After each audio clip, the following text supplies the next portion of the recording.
That is the risk we run sometimes when we take a little break. It's getting everyone back. All right. Anybody seen Councilmember Waring?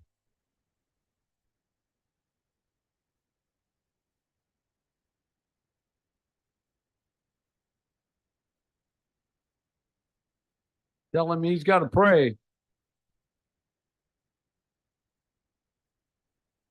All right, if I could call this November 14th, 2023 meeting of the City Council of Charleston to order. Madam Clerk, would you please call the roll? Councilmember Gregg. Councilmember Shealy. Here. Councilmember Saccharin. Present. Councilmember Mitchell. Councilmember Brady. Councilmember Gregory. Councilmember Waring. Councilmember Wait a minute, Seekey. excuse me, Madam Clerk, did you say, where's Councilman Waring? I'm here. Here. Councilmember Seekings. Councilmember Shea. Councilmember Bowden. Councilmember Appel. Councilmember Parker. Mayor Tecklenburg. Here. Now, if y'all would like to join us, Councilmember Waring will lead us in an invocation and pledge of allegiance. Thank you, Mr. Mayor. Let us bow our heads. Eternally, Father, as we come before you today with bended heads, that's the future of the church right there.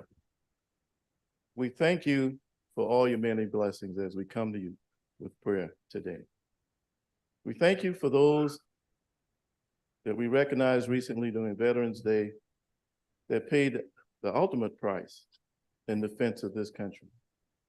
We pray for those that today stand on the wall to protect us as we go about doing the people's business. We pray for the less fortunate and that we take our intellect that collectively that we have in this body and with our staff to do the best practices on behalf of the citizens that we're privileged to serve. We pray for peace, not only in the Middle East, but in the Ukraine and around the world. And we pray that you help eradicate hate. These prayers we bring forth in your name. Let us all say amen. Amen. I pledge allegiance to the flag of the United States of America and to the republic for which it stands, one nation under God, indivisible, with liberty and justice for all. Thank you, Councilmember. And y'all, we do have a number of presentations. Please bear with us. A lot of important things going on. First up is a kind of special presentation. I think it's going to be unlike any ever made in the city of Charleston's history.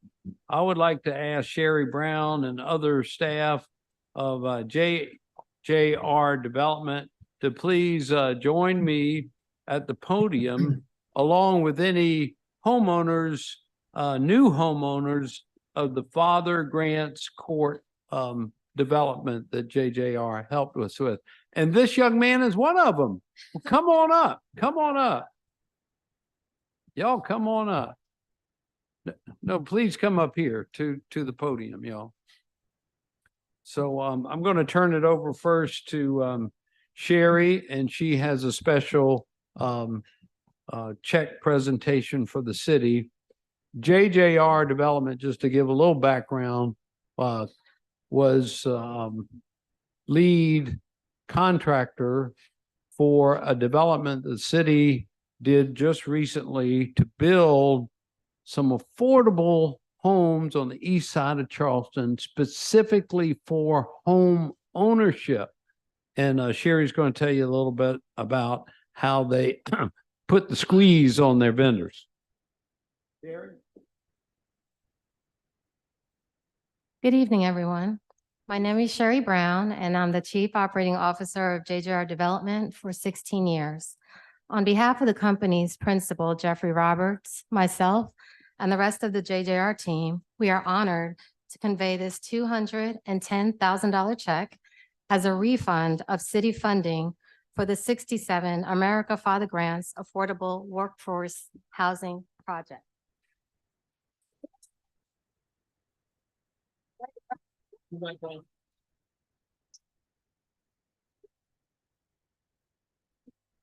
Isn't that amazing? She's returning $210,000 to the city. Wow. You want to introduce the homeowners? Oh, okay. This project was dormant for 15 years prior to JJR's private sector involvement. 9 months later, 6 beautiful houses are completed. All of the homeowners have moved in, and we have now returned approximately 40% of the city's contribution back to use elsewhere. While just a micro solution, it exemplifies the unwavering goal of Mayor Tecklenburg, along with City Council, the Director of Housing, Gianna Shaw Johnson, and the Housing Development Officer, Florence Peters, of providing affordable workforce housing to the qualifying residents. I would like to thank our dedicated team of participants who treated this project as if it was their own, with an abundance of civic pride. We could not have done it without them. I would also like to thank the homeowners for their cooperation. They were such a pleasure to work with. They're actually here tonight and would like to say a few words. Thank you. Thank you, guys. I'll make it brief. My name is Emily Piggott. Thank you for giving us the opportunity to celebrate the amazing work that the city is doing to combat the housing crisis. A little over 2 months ago, I moved into my dream house at 21 Father Grants Court, and none of it would have been possible if it wasn't for the city of Charleston. I never thought homeownership would be an option for me, let alone homeownership in downtown Charleston. I am still in shock. I have a moment of realization every day on my way home from work, like, wow, I'm driving home. I want to express my joy, gratitude, and utmost appreciation for everything Mayor Tecklenburg and his team are doing to make it possible for us to continue to live in the place we love. I would be remiss if I didn't give Florence Peters a huge thank you for shepherding me through the process and always being available to answer my questions or concerns. I also wanted to spend just a few moments to acknowledge and elevate the story of the road's namesake, Father Henry Lacey Grant, with whom I'm sure many of you are familiar, and who served the East Side community as a priest, community leader, advocate, and civil rights activist. As soon as I heard about my homeownership opportunity, I spent an afternoon at the main library's wonderful South Carolina room, learning more about Father Grant. I learned he was a founding member of the Feder Health Clinic, a director of St. John's Mission, and a priest at St. Stephen's Episcopal Church. Father Grant was instrumental in negotiating the agreements that ended both hospital workers' strikes. He was also a committee chairman for the first Spoleto USA Festival. And for all this and many more accomplishments, he was awarded the Order of the Palmetto. Names are powerful, and those of us living on Father Grant certainly have a lot to be inspired by. I did also discover during my research at the South Carolina Room a news article that stated that the city was going to maintain a children's garden on the property where our homes have been developed. My understanding is that the garden did operate for a short period of time as an educational opportunity for local kids, but obviously that plan must have evolved. I'd like to keep this idea alive on my property as I'm an avid gardener. I plan on engaging with neighborhood groups to see how we might be able to collaborate and get more kids out in the garden. While I have the opportunity to speak, I do feel compelled to mention that we still have more work to do as a city and as individual citizens to combat this housing crisis. Although the Homeownership Initiative program is designed for those earning between 50 to 120% of the area median income, in the current market context, it's really only possible for individuals at the higher end of that income range to qualify. Additionally, the rental market is squeezing folks out as well. Just to use my own experience as an example, I'll be saving $600 a month on paying my new mortgage versus my old rent downtown. So we need to be creative and not be afraid to explore new ideas. And we need to be sure we don't lose sight of the greater goal of safe and affordable housing for all. And a big thank you again to the mayor and everyone at the city. I couldn't have done this without you all. Thank you.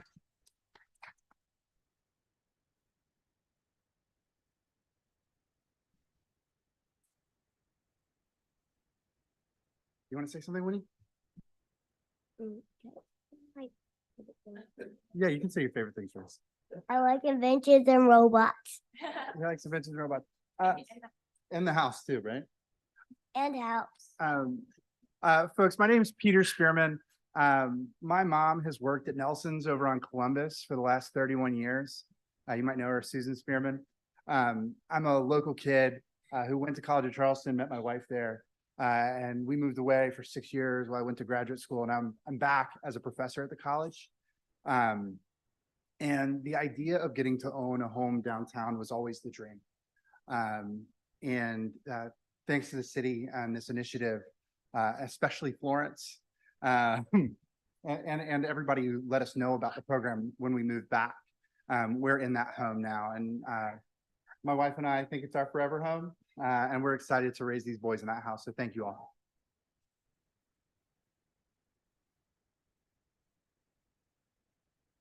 How you guys doing? My name is Justin Lawrence. I live at 13 Father Grants, and this program alone just helped me a lot as a young man. I'm only 23 years old, so being able to become a homeowner at this age is awesome. Of course, I was renting before, and I was also working for the city, so me being able to cut out the commute of almost 2 hours round trip is awesome. And yeah, I just want to thank Mr. Jeff and Miss Florence and of course Miss Sherry along the way of just holding my hand. Of course, I'm only 23. I don't know a lot about the home buying process, so they made it really smooth for me, and the transition was awesome. So.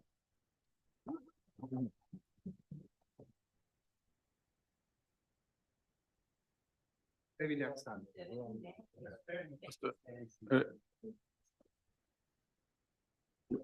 Councilmember Appel. Just had something real quick. I got a text message from Jeff Roberts. He regrets he can't be here tonight, but would like me. I'm going to be the avatar of Jeff Roberts for a moment. So I'm going to try. I'm not going to get into too much character. I don't know if I'm capable of that. He wanted to make sure everyone knew that the large check that was in City Hall chambers was for JJR. I think we've covered that, Sherry. Thank you. He just wanted to let everyone know that this is a great model of the public sector joining forces with a seasoned private operator. I'll call him the Navy SEAL of infill affordable housing, to produce collaborative results for the public good under budget and ahead of schedule. And I think, I don't know if Jeff's ever been that brief, but I think that about sums it up. And let's give a round of applause to Jeff Roberts and his team. Yeah. Councilmember Mitchell. Yes, Mr. Mayor, I know it was a long time coming with the Father Grant Code, because we couldn't find someone to even do the housing on that particular site. And when Mr. Johnson went to Jeff and he got elaborated on it, Jeff said, I can do it. I'll get it done. And I spoke with him a lot, and I went out there with him, and he said, Councilman, we're gonna get it done. We're gonna get it done. And he worked on it and he got it done. And it's a beautiful place there. And I'm glad to see the homeowners there. So you can look at me and call me up anytime, because I'm the council member for that area. I think you've seen me around in the area anyway. But anytime you need something, just give me a call. You know, if you're having a problem, just give me a call and I'll be there. You know, I'll be there, because I'm glad to see you all there. And, you know, we're going to work together and try to change a lot of things that's happening on the east side. That's what I look for, change. And we all working together in harmony and peace. And that's the thing that I always push all the time. But thank you very much, and I hope you enjoy it. And any problem you run into, just give me a call and we'll straighten it out. Thank you. Thank you, sir. All right. Thank you all for being with us, and congratulations, Sherry. Thank you. Sherry and Jeffrey are going to be helping us with some more units West Ashley, right? Gianna, we're looking forward to you bringing us an even bigger check next time. And you're on the spot now. But council members, can I say, does this inspire us to do more home ownership opportunities in the city of Charleston, or what? These will be some of the finest citizens the city has seen. I'm convinced of that. Y'all have bought into the east side and to the city of Charleston, and we look forward to having you as citizens of our city for many, many years to come and raising your family. God bless you. Thank you very much. All right. So next up, y'all, we've got a proclamation recognizing Native American Heritage Month. I'd like to ask Lisa Collins, Chief of the Wassamasaw Tribe of Warnertown Indians, Heidi Varner Seabrook, Vice Chief of the Wassamasaw Indians, and Creighton Codry, who's a council member. Please come up and join me here on the podium. So glad to have y'all with us.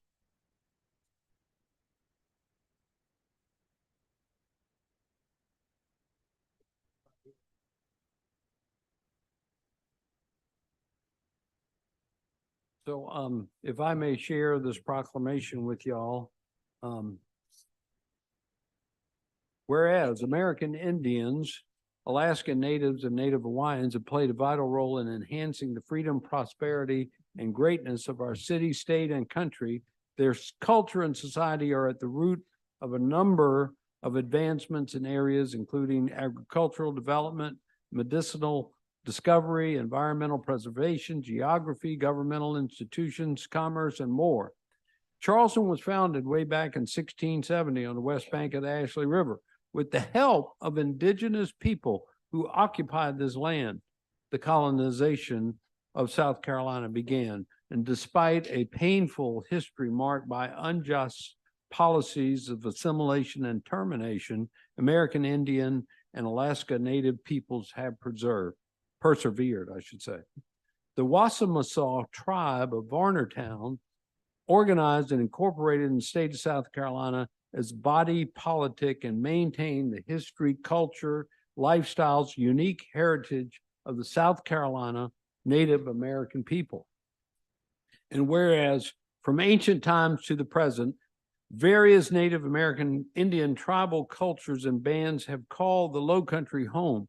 Now, y'all are going to recognize a lot of these local names, and you probably would have guessed where they came from, but they're all Native American names. They've included Ashepoo, Cape Fear, Catawba, Cheraw, Cherokee, Edisto, Escamizoo, Etowah, Iroquois, Cusco, Kiowa, Pamlico, Pee Santee, Saraz, Siwi, Stono, Tuscarora, Waccamaw, Wando, Wassamasaw, and Winya. Many names that we know in the Lowcountry and throughout South Carolina. Many of these Native American descendants continue to reside in our areas today.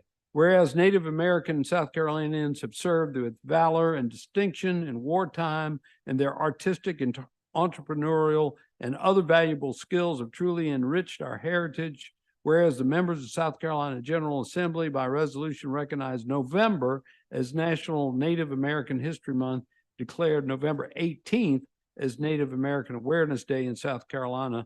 Now therefore, I, John J. Tecklenburg, Mayor of the City of Charleston, along with City Council, proclaim November 2023 as Native American Heritage Month in the City of Charleston and the Lowcountry. Congratulations.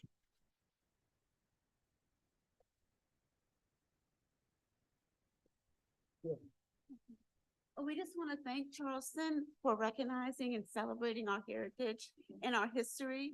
It really means a lot to us, especially to our children and our grandchildren. And even though, we're located in Berkeley County now, the natives that we descend from, of course, came from the Charleston area. So it really means a lot to us for you to celebrate it. Thank you. Thank you very much.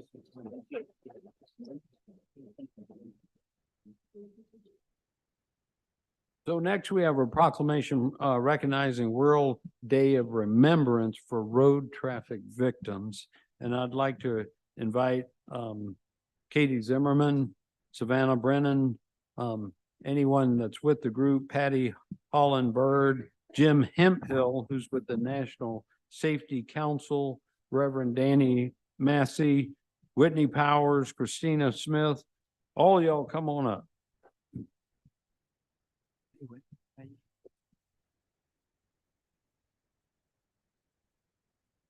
We won't bite.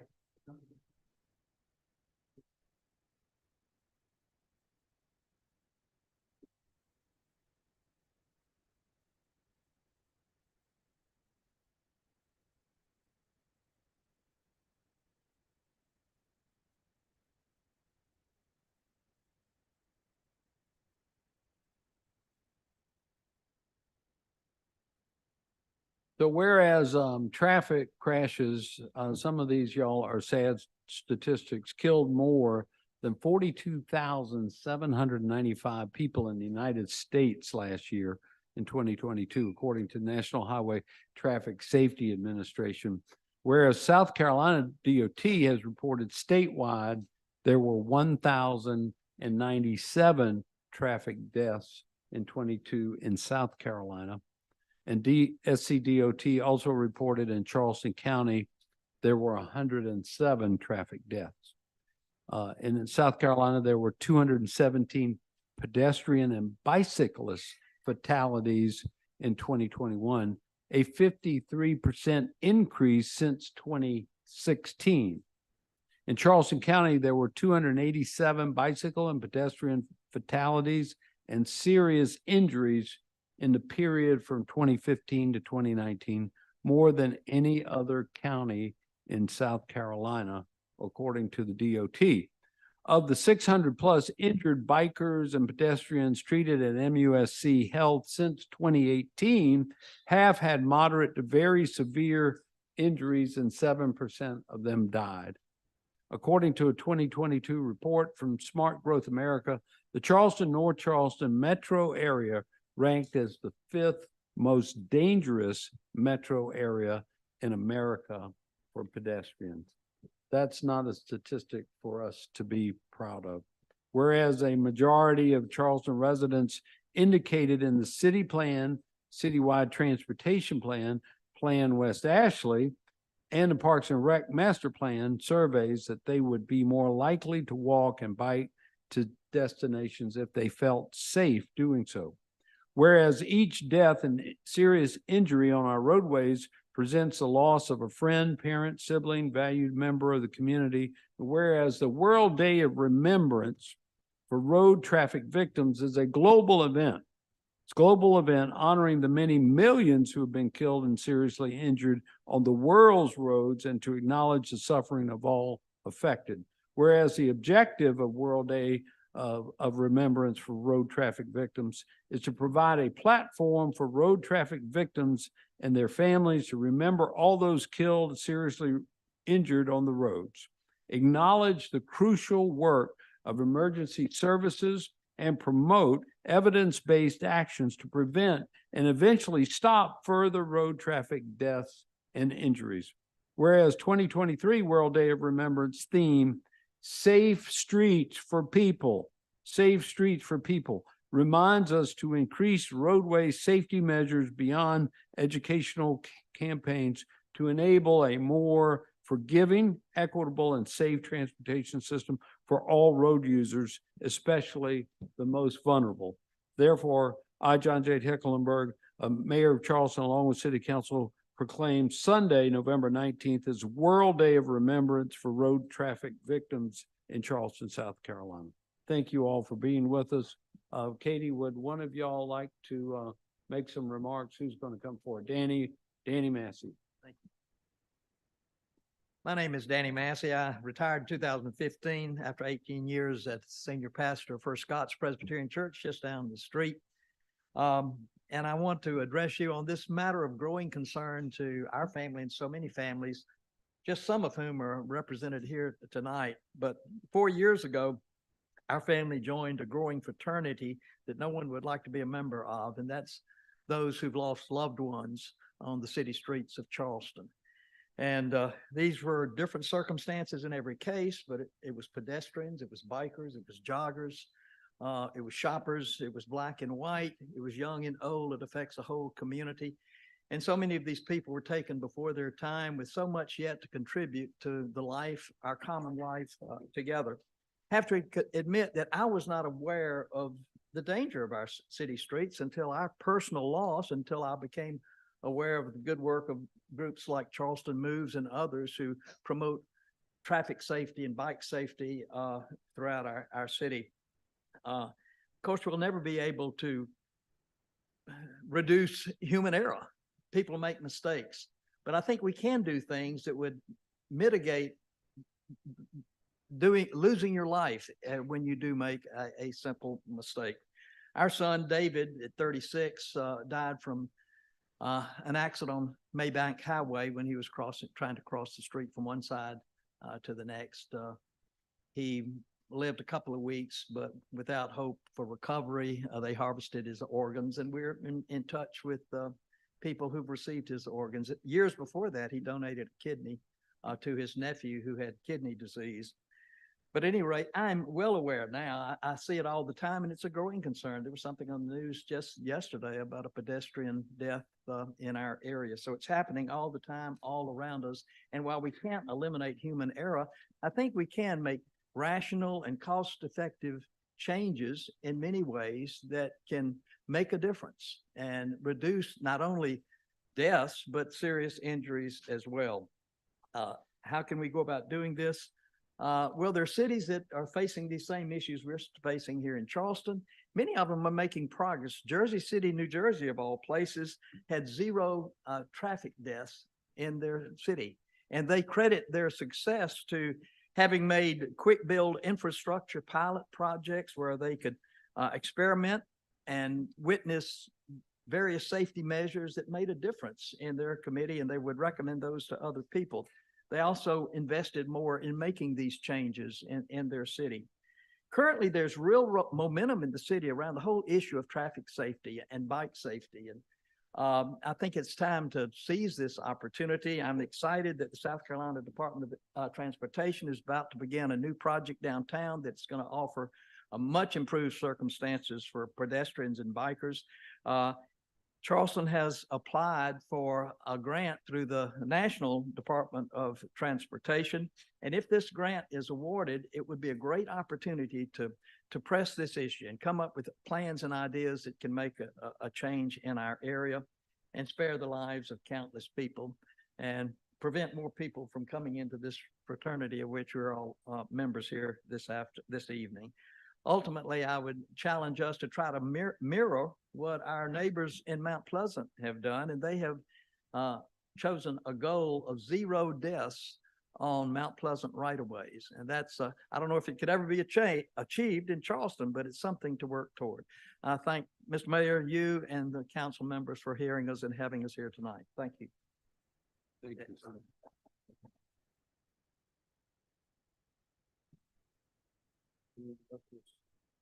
You get a little picture of us, would you like that? Thank you for being with us. Our hearts to all go out to all who've been injured and lost their lives and their families. And Danny, thank you for that challenge. Thank you for that challenge. And we are working on things. We have a bike fed bridge that we're breaking ground across the Ashley River, one big component, but the public safety improvements with the DOT, much more work to do. And we appreciate the leadership of Katie and Savannah and Charleston Moves and all of you to make Charleston a safer place for our bicyclists and pedestrians, for everybody. God bless y'all. Thank you. Thank you.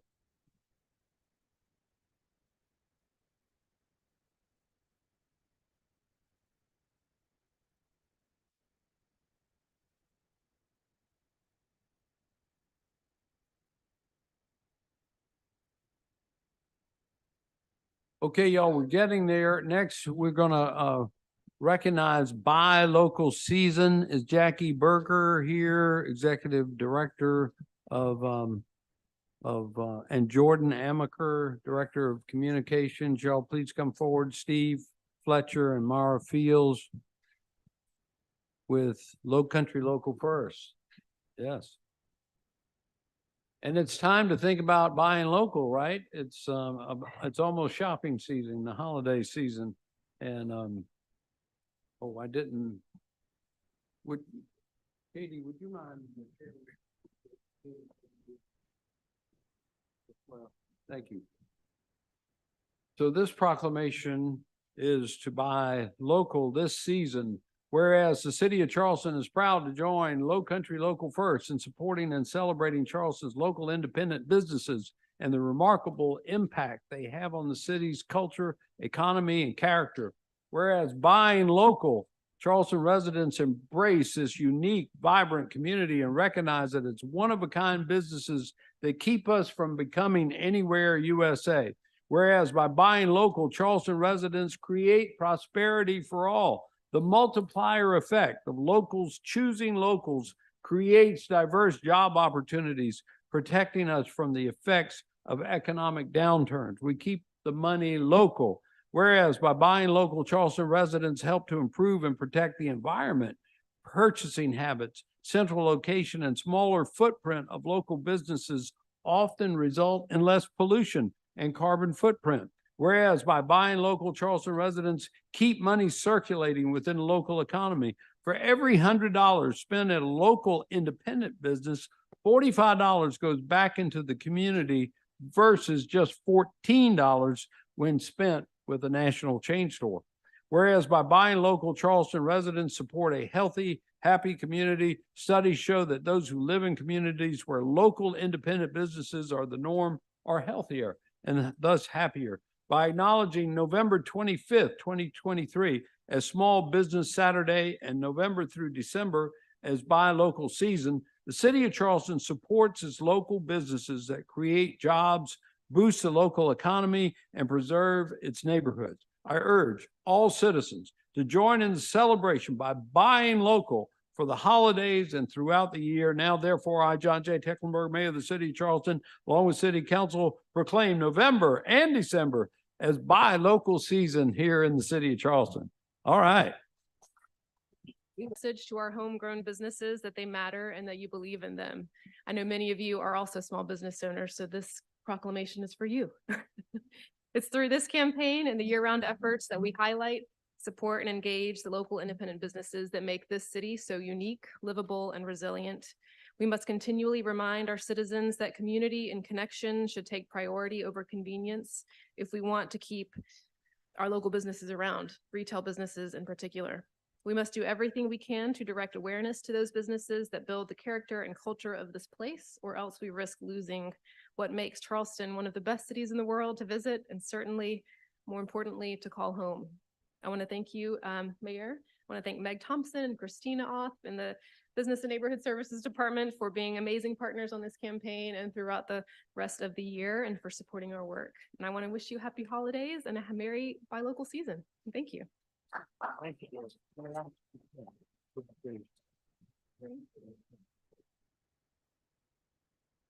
Buy local. So by the way, any folks that are in the back chamber room, y'all can come forward if you like. There's plenty of seating now. Other folks have left the reserved seats if you want to come forward. We have one last proclamation that's recognizing America Recycles Day. If Katie McCain, who's our Director of Sustainability, would join me, along with Jamie Millette and Brooke Blosser and Holly Summers. Brooke is with the Coastal Conservation League. Holly Summers is with the South Carolina Department of Natural Resources. And I appreciate y'all being with us. I guess Jamie wasn't able to make it. But we always appreciate the work she does for Keep Charleston Beautiful. Proclamation. Whereas recycling reduces waste, conserves resources, prevents pollution, saves energy, lowers greenhouse gas emissions. What is there not to like about all of that, right? Whereas in 2021, the City of Charleston adopted a climate action plan to achieve 56% carbon emission reduction by 2030 and to reach net zero by 2050. And we're the only city in the state of South Carolina, by the way, that's passed a climate action plan. Whereas the city remains dedicated to waste reduction through its partnerships with Charleston County, Keep Charleston Beautiful, Coastal Conservation League, South Carolina Department of Natural Resources, and others, and will persist in its environmental protection and landfill waste reduction efforts. Whereas the city's ordinance banning single-use plastic bags and non-recyclable, non-compostable food packaging came into effect in 2020. In 2023, Charleston's regional compost program expanded to 14 drop sites involving 6 jurisdictions and has diverted more than 150 tons of food scraps from landfills, which is equivalent to 15 full garbage trucks. In 2023, Charleston County recycled over 100,000 tons, 100,000 tons of materials from 165,000 households, and it continues to promote business recycling through its commercial program. In 2023, Keep Charleston Beautiful recycled nearly 4 tons of materials from residents and city events, including scrap metal, corks, fishing line, and batteries. Whereas SCDNR restores shorelines by recycling oyster shells from restaurants, events, and over 30 statewide drop-off sites, including a new one at Sycamore Avenue and St. Andrews Boulevard, West Ashley. So save up your shells from your oyster roast this season. We got a place for you to take them, West Ashley.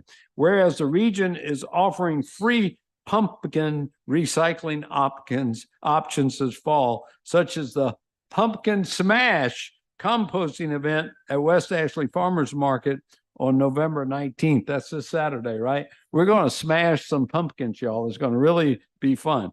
Whereas November 15th is America Recycles Day, a national initiative to educate citizens about recycling's importance and impact. Now, therefore, I, John J. Tecklenburg, Mayor of the City of Charleston, on behalf of City Council, do proclaim Wednesday, November 15th, it's America Recycles Day in Charleston and the Low Country. Here. Thank y'all for your effort. Now, we're going to hear from what? Who we're going to hear from? Please come forward. Oh, you'll start. Thank you, Mayor Tecklenburg, City Council, who we're ready to talk about recycling, right? Well, one of the reasons we really wanted to bring attention to this is because there's so many recycling programs in the area besides the Charleston County's Blue Bin. And Charleston County is actually doing a similar proclamation tonight at their meeting. But we wanted to call attention to, the fishing line recycling. Do people know that there are 6 drop sites where you can bring monofilament fishing line to get recycled? Jamie also, she really wanted to be here. She felt ill, which is why she couldn't be here, but she wanted me to share, they Keep Charleston Beautiful also has cigarette butt recycling, and it's free. And any businesses, if they collect all kinds of cigarette butts, I'm thinking restaurants, bars, maybe, they can actually sign up for a free cigarette butt canister on her website, and then she will recycle them all for them for free. So if you know any businesses that might be interested, please let them know to visit her website. And of course, she collects the wine corks too. I did want to really quickly point out a call to action for all of our businesses. We have so many businesses in our city, especially bars and restaurants, who are not participating in Charleston County's recycling program. And I think part of it is just education and helping folks understand they already pay for recycling services. There is no extra fee for businesses to recycle. It's already included in that environmental fee that's paid. So please encourage any businesses you see that don't have recycling to go to the county's website, sign up, get added to a route. It's really easy and they'll help you through it all. And with that, I would like to turn it over really quickly to Holly from SCDNR, who's going to talk a little bit more about oyster shell recycling. And if you remember last year, we talked a lot about that thanks to Councilwoman Parker. So I'm really excited about these new drop sites that Holly will mention. Thank you. Yes, thank you, City of Charleston. So I'm Holly Summers, SCDNR's oyster shell recycling and planting coordinator for the state. And it's oyster season. Charlestonians love their oysters, right? They're very culturally important, but let's remember that they are also very ecologically important. The way DNR manages these oyster populations requires recycled shell and a lot of it. Now, last year, 38,000 bushels of oyster shell were recycled, and that's a 12.5% increase than the previous year.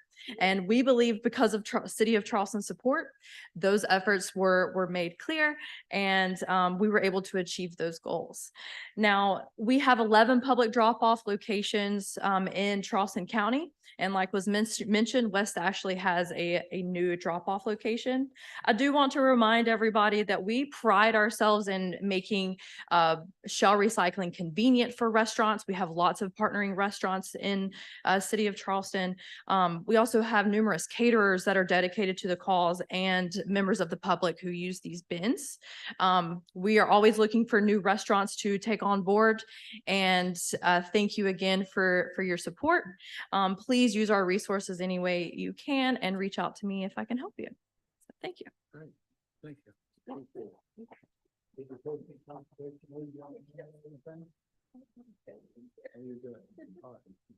Thank y'all for being with us. Thank you, Katie.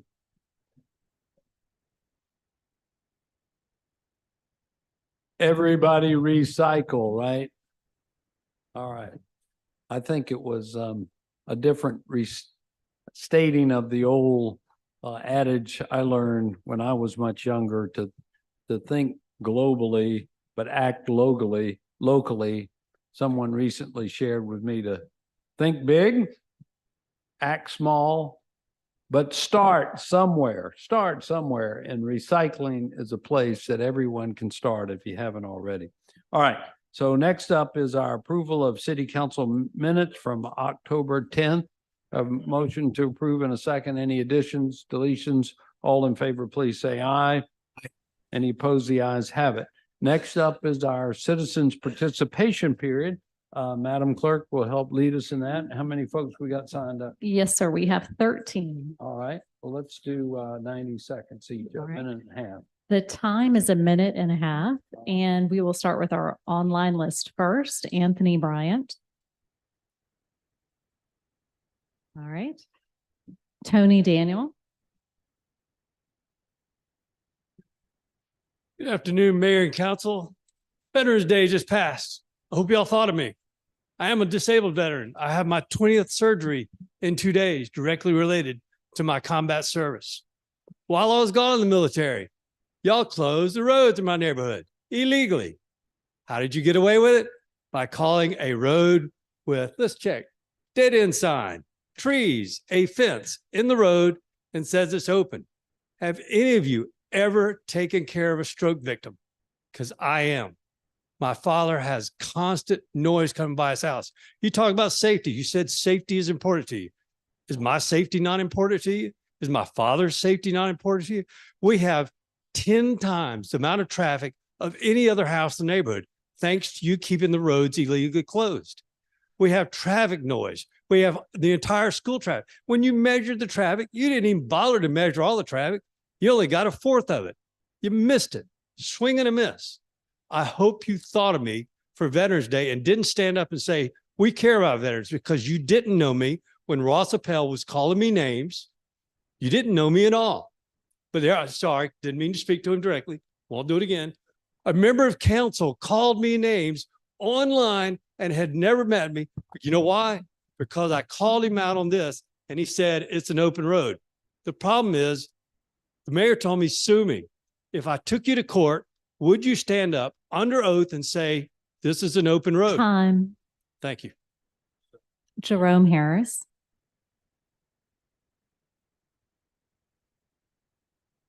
All right. Keith Blatt.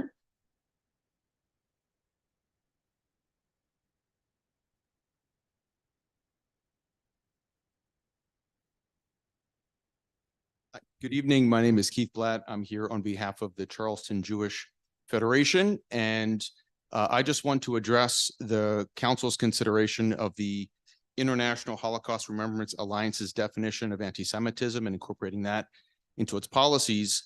As some in this room may know, since the attack in Israel on October 7th, there's been an increase of over 300% of anti-Semitic incidents in this country. Adopting this standard would bring the city of Charleston in line with the U.S. State Department, 28 states around the country, about 36 countries around the world, and give law enforcement, government officials, community leaders, educators, the tools they need to better evaluate and understand where anti-Semitism is happening, how best to address it. This would be certainly an opportunity for the city of Charleston to sort of raise its understanding. And on a day where we had 290,000 Jews and non-Jews in Washington, D.C. today to address the problem of anti-Semitism, it would be a wonderful moment for the city to recognize and bring up to the moment the crisis that we're in this country. So thank you. Muhammad Idris.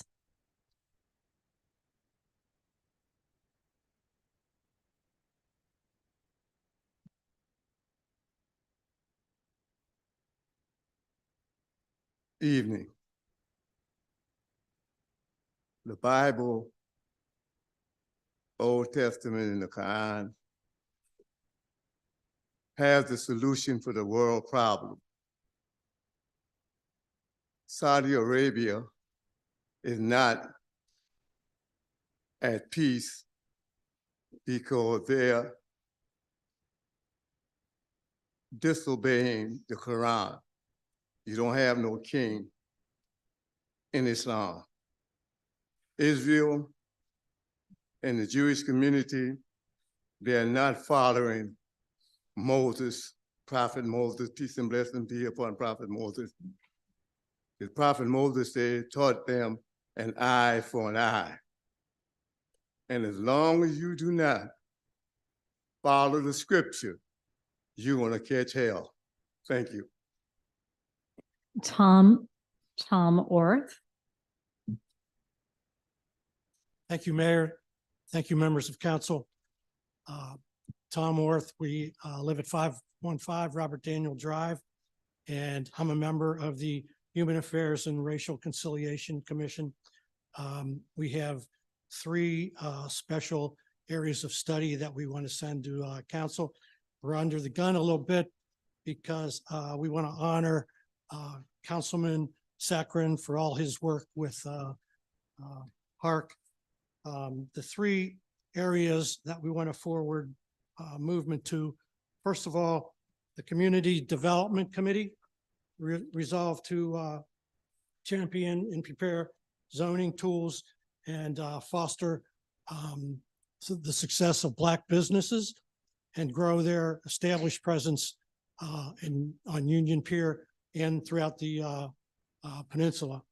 The second is the Community Development Committee to review and recommend for full council amendments to bar small approval criteria for owners and the retention of African-American owners and their heirs is extremely important. And third, lastly, to the Public Safety Committee for implementation by Chief Walker and the CPD.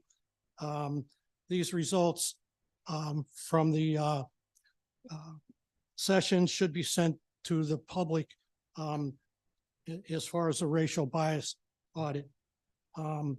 And lastly, Time. Thank you. Can we give them 30 more seconds? 45. well, lastly is to partner with CAJM as our late and honored Chief Reynolds promoted. So thank you. Barbara Wynn.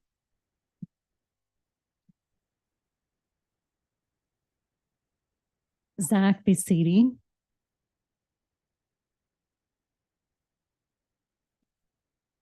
Zach Basidi, 59 Cypress. It's not easy to start a business as a low to moderate income individual in this city. However, after this city in the summer of 2021 planned to expand the pedicab program, my partners and I did exactly that. To date, our operations have taken us around the Southeast to cities and venues where we are openly welcomed and invited because we are seen as providing fast, friendly, and safe transportation. However, this city, our hometown, refuses to support local business owners. They have deferred and delayed.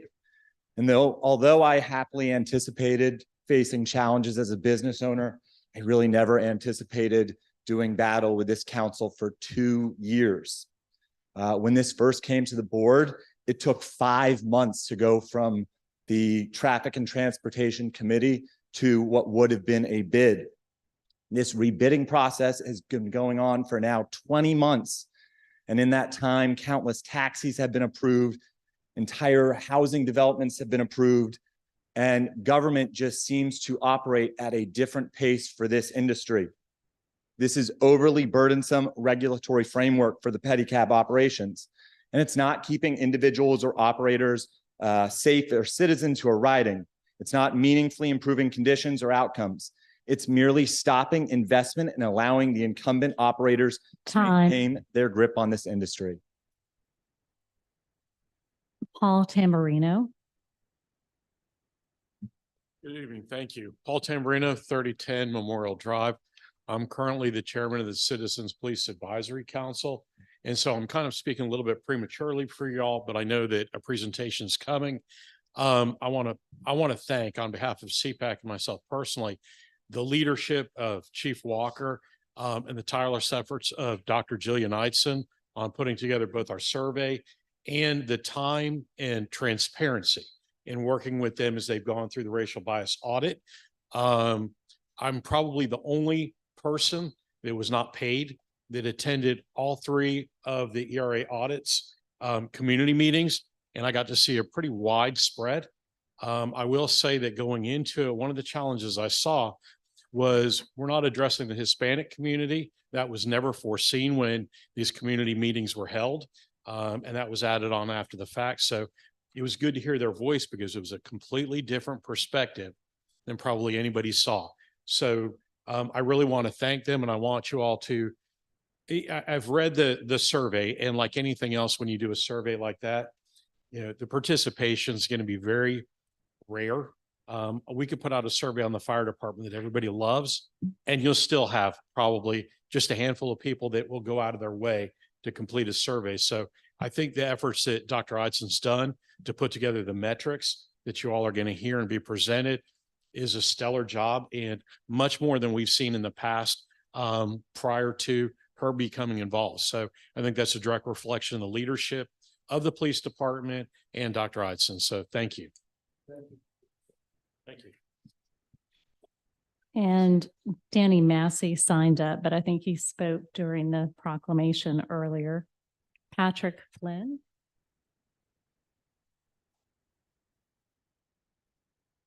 Patrick or Robert Flynn.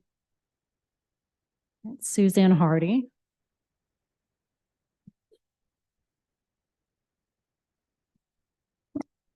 Suzanne Hardy, 32 Prelude Street.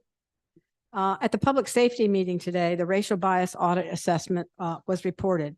The research was both well done and points us in the direction for meaningful continued improvement, and improvement particularly in the area of understanding why racial disparities exist and how to minimize those disparities. I'm encouraged by the seemingly open attitude by the chief and council members to dig into the data and continue to move forward. And I want to reiterate CAJM's call for timely and transparent dialogue with the broad community on these research, in particular the racial disparities. Mr. Kale pointed out the lack of that deep community engagement as one of the key negative findings of his research. We firmly believe that the key to a safe city for both our citizens and police is a true partnership between the community and the police. When we're having meaningful and difficult conversations, where citizens can feel they can trust police because there are transparent and frequent communications. So for CAJM, our part, we continue to offer to work with CPD and the city to plan community meetings, to help develop a successful presentation to the public, and to get people to show up. Let's please seize the momentum of these results to make significant progress on racial equity in Charleston policing. Thank you.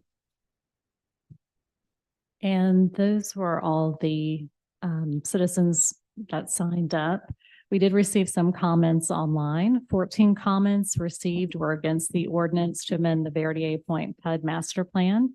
One comment received was said that there was a lot of development on Sanders Road and sidewalks were needed for children to have a safe place to walk to and from school. 5 comments were received from Anthony Bryant pertaining to the U.S. Court of Appeals for the Fourth Circuit and the South Carolina Department of Revenue. And those were all the comments that we received. Thank you so much. All right, so we're going to move right along to our petitions and communications. First up is a second amendment to the settlement agreement with the Dewberry regarding the sidewalk improvement or the wall along that's Elizabeth Street, I think. Yes, sir. Yes. Is it Elizabeth or Charlotte? Ms. Copeland. Okay. Thank you, everybody. So last time we had the settlement in front of council, there was a deadline to have the wall completed by the end of this year. The reason we're back in front of you now is we've hit some complications, but I will give you a good progress report as far as where we are. The church has retained McAllister Smith to handle the coffins if any of them shift when that bottom phase is moved. They've run a survey over the ground to locate any that may be not identified. And now the city is actually going to work in conjunction with Dewberry.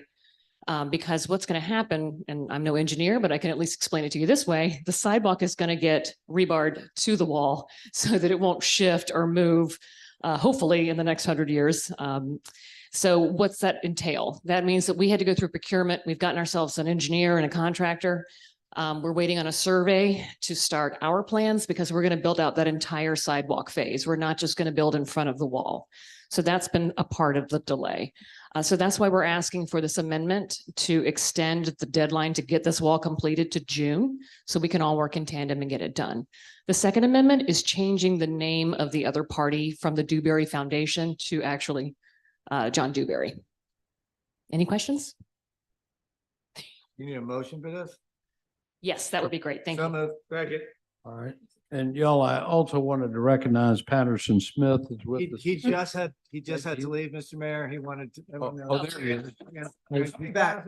Patterson Smith is a member of Second Presbyterian Church and has been working very closely on this project.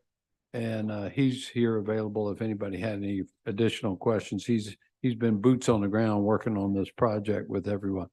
Okay, we got a motion. Any discussion or questions? All in favor, please say aye. Aye. Any opposed? The ayes have it. I didn't get a chance to say a thing. That's right. Keep up the good work. Thank you, Mayor. Thank you, Council. I appreciate your support. That's been a nagging problem. As a councilman knows, we've had discussions about it in the past, but it's great to see it proceeding along. The church just has done its due diligence.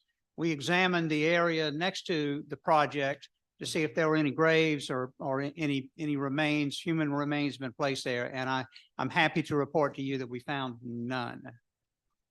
Terrific. Yes. Thank you again for your support. Thank you, Patterson. So next up, we have a report on the Resiliency and Sustainability Advisory Committee report.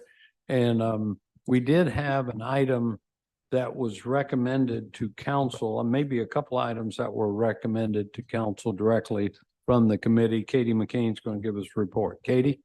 Great. Thank you, Mayor Tecklenburg. So the Resilience and Sustainability Advisory Committee met last Thursday. There were 12 of 13 members present. Can never know where to stand where y'all can see me.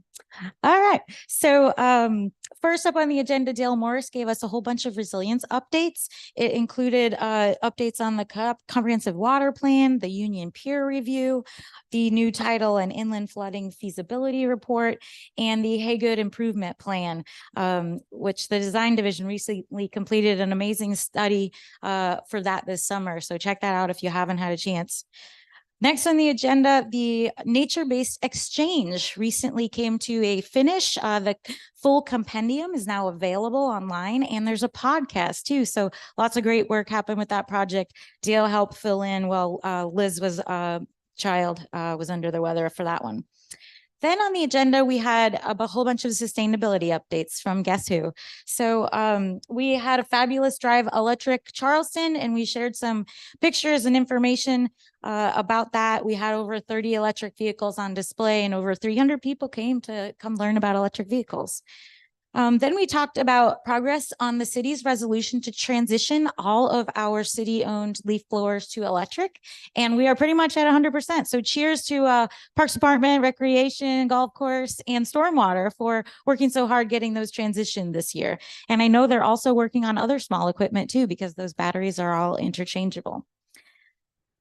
Next, we presented data showing that, ready for this, our single-use plastic ordinance is working. So we have some data that shows from litter sweeps before the ban, comparing them to litter sweeps after the ban, and they show a significant decrease in single-use plastic bags and styrofoam. So hats off to all the restaurants, the businesses that have adapted to that code that we passed 5 years ago. And now the only thing left to do is fix this tiny little loophole, which is the extra thick plastic bag loophole. What we're seeing about 5 businesses, there are really big ones, Walmart, Target, Lowe's, producing these extra thick plastic bags. And we've talked with other cities about how to fix that. They've given us advice, and we would presented that to the committee, and they said, please let council take a look at this. So they did recommend that to move forward for y'all to consider at a future council meeting. If you have any questions about that, please let me know. It doesn't change the whole ordinance. It is just that tiny loophole for the extra thick plastic bags. Then we talked about the Charleston Rainproof Program. We had some really good success. We were able to dig out some funding thanks to Dale and BFRC for helping with that. And we did do a program this fall. So we shared a lot of data on that, and that will also come out in FloodStat in January. So appreciate all the council members who are supportive of that. We are hoping to grow that program next year and did request for that in the budget. Next, we talked about the growth and expansion of Charleston Compost. So as was mentioned in the proclamation, we're up to 6 partners, and we have over 2,000 households participating, which is exciting. Tracy McKee has been working really hard on creating a compost data dashboard as part of our FloodStat program. So y'all are familiar with that. We'll talk more about it in the December FloodStat meeting, but it's every piece of data about the program is now transparent. It's all online, and anyone can kind of go in, see where the gaps are. So it's a good start for how we use data to improve our programs, right? And then finally, I spoke about the federal grant funding strategy that we are working on, given all this federal funding that has been appropriated in the Inflation Reduction Act and the Infrastructure and Jobs Act. There are over 300 grant programs. You heard me right. And most of them are brand new. So many of them haven't even been created yet. There's NOFOs that come out all the time of the announcements. So just know that we are working, I'm working really closely with our grants manager on that. Dale and I are coordinating on this with, our grants department and BFRC, because this is really important. How do we strategize on what grants to go for? We know we can't go for all 300, right? So just know that's happening. And then finally, Danny Cassis from Dominion presented on progress on our streetlight transition to LEDs. And he said he's about 54% complete and expects it to last about 6 more months until they're done. And then we had a few folks talk public comment, and all went well. So great. Thank you, Katie. Could I entertain a motion for us to amend that plastic bag? It's basically a definition that would basically disallow these bags that Katie described, that just a few retailers are using. And by the way, we've talked to them, correct, Katie? You've talked to those stores. They do have other options they could use. They do in other places, so they could have other options here. Anyway. Mr. Mayor, I think we have to bring that back to, Julia's nodding at me. We have to bring that back to the next meeting. Okay. Yes, sir. Great. We'll put it on the agenda for next meeting. Great. We'll bring you any questions about that in the meantime. Feel free to ask Katie, but Councilmember Parker. Thank you, Mr. Mayor. And just as always, Katie, thank you for all the hard work that you do. All this stuff is just amazing. They might seem small, but all these little things add up for our environment. So thank you for everything you do. It's always nice to be appreciated. Thank you, everyone. So thank you, Katie, for that good report and good work. Resolution pledging to practice and promote civility in the city of Charleston. This is a pledge that was recommended last summer, if I'm not mistaken, by our own Municipal Association of South Carolina. And I just felt it would be an appropriate time to bring this forward and ask council to consider that we practice and promote civility, promote it within our city, and also within our own interactions here in the council chambers. I don't know if y'all have had an opportunity to read this. I'll be glad to share it with you if you like. Excuse me? Move for approval. Second. Any discussion? All in favor, please say aye. Any opposed? The ayes have it. Thank you very much. So next is our council communications. We have a discussion regarding the climate action plan and the previous removal process of grand live oak trees on Johns Island. Councilmember Parker. Thank you, Mr. Mayor. And thank you for placing this on the agenda. So I was able to have a brief conversation with Mr. Summerfield and Mr. Morgan. So I understand that he's out of town and I don't want to throw Mr. Morgan into this mix, but I do think that it would be more appropriate if I brought this to either probably the Resiliency and Sustainability Committee, and then maybe move it to community development. Ultimately, I was just hoping, I just wanted to make sure, James Island loves our trees, Johns Island loves our trees. I just want to make sure that we're working, all of these items together are working cohesively. The BZA agreement, the current way that the BZA makes these decisions, future development, whether on a large scale or small scale. But again, I'll move this item to Resiliency and Sustainability Committee so that we'll have more members available to chat on that topic. Okay. Okay. Well, that would be terrific. I would just add one thing if I may, because I've had a conversation with Eric Schultz about this, and this might apply mostly to the large scale developments where the issue of what they call clear cutting has come up. But that is a topic that's under consideration for our zoning rewrite, that frankly, we disallow that practice and think about, some people say you can't see the forest for the trees, and sometimes maybe that applies here, maybe not, but so our ordinance, our current ordinance really looks at trees individually, and sometimes we need to think a little more holistically about the whole cover, so to speak. Think about the forest rather than just the trees. So that is being considered in our zoning rewrite. Councilmember Parker. Yeah, thank you, Mr. Mayor. Yeah, Mr. Summerfield explained all that. So Yeah. there's some really good stuff happening there in those sort of three entities, I think. Just making sure that everybody's, we're all on the same page. Absolutely. Okay, great. So next up, a ordinance to amend chapter 21 offenses, the hate intimidation. Now, this was also covered in today's Public Safety Committee, but with Chairman of Public Safety Committee's a blessing, we'll handle this at this time since it's also on the agenda. And I'm going to call on Councilmember Appel. All right, thank you, Mr. Mayor, and I appreciate Councilmember Shade bringing this before Public Safety Committee earlier today. So this will be a bit of a rehash for the folks that were tuning in for that. But FBI Director Christopher Wray was testifying on Capitol Hill a couple weeks ago, and he said that anti-Semitism in the United States is reaching, quote, historic levels, end quote. And those are his remarks to Congress. And this is due to the fact that the FBI's 2020 hate crime statistics have just rolled in. And that's what's animating those remarks. And while Jewish people are only 2.4% of the American public, anti-Semitism accounted for 60% of all religious-based hate crimes in the United States in 2020. And that's before October 7th, 2023. Those numbers are going to go through the stratosphere this year, I regret to say. So this really is a crisis here in America and around the world as well. And the ordinance before council this evening came about after October 7th. We had that amazing moment in these chambers where we introduced and adopted a very strong resolution condemning terrorism, supporting Israel, supporting peace in the Middle East. And then following that, we had a rally for the state of Israel and the Jewish community and everybody outside of City Hall. And we had Senator Graham come into town. And we also had an official representative of the Israeli government. The Israeli Consul General from Atlanta came.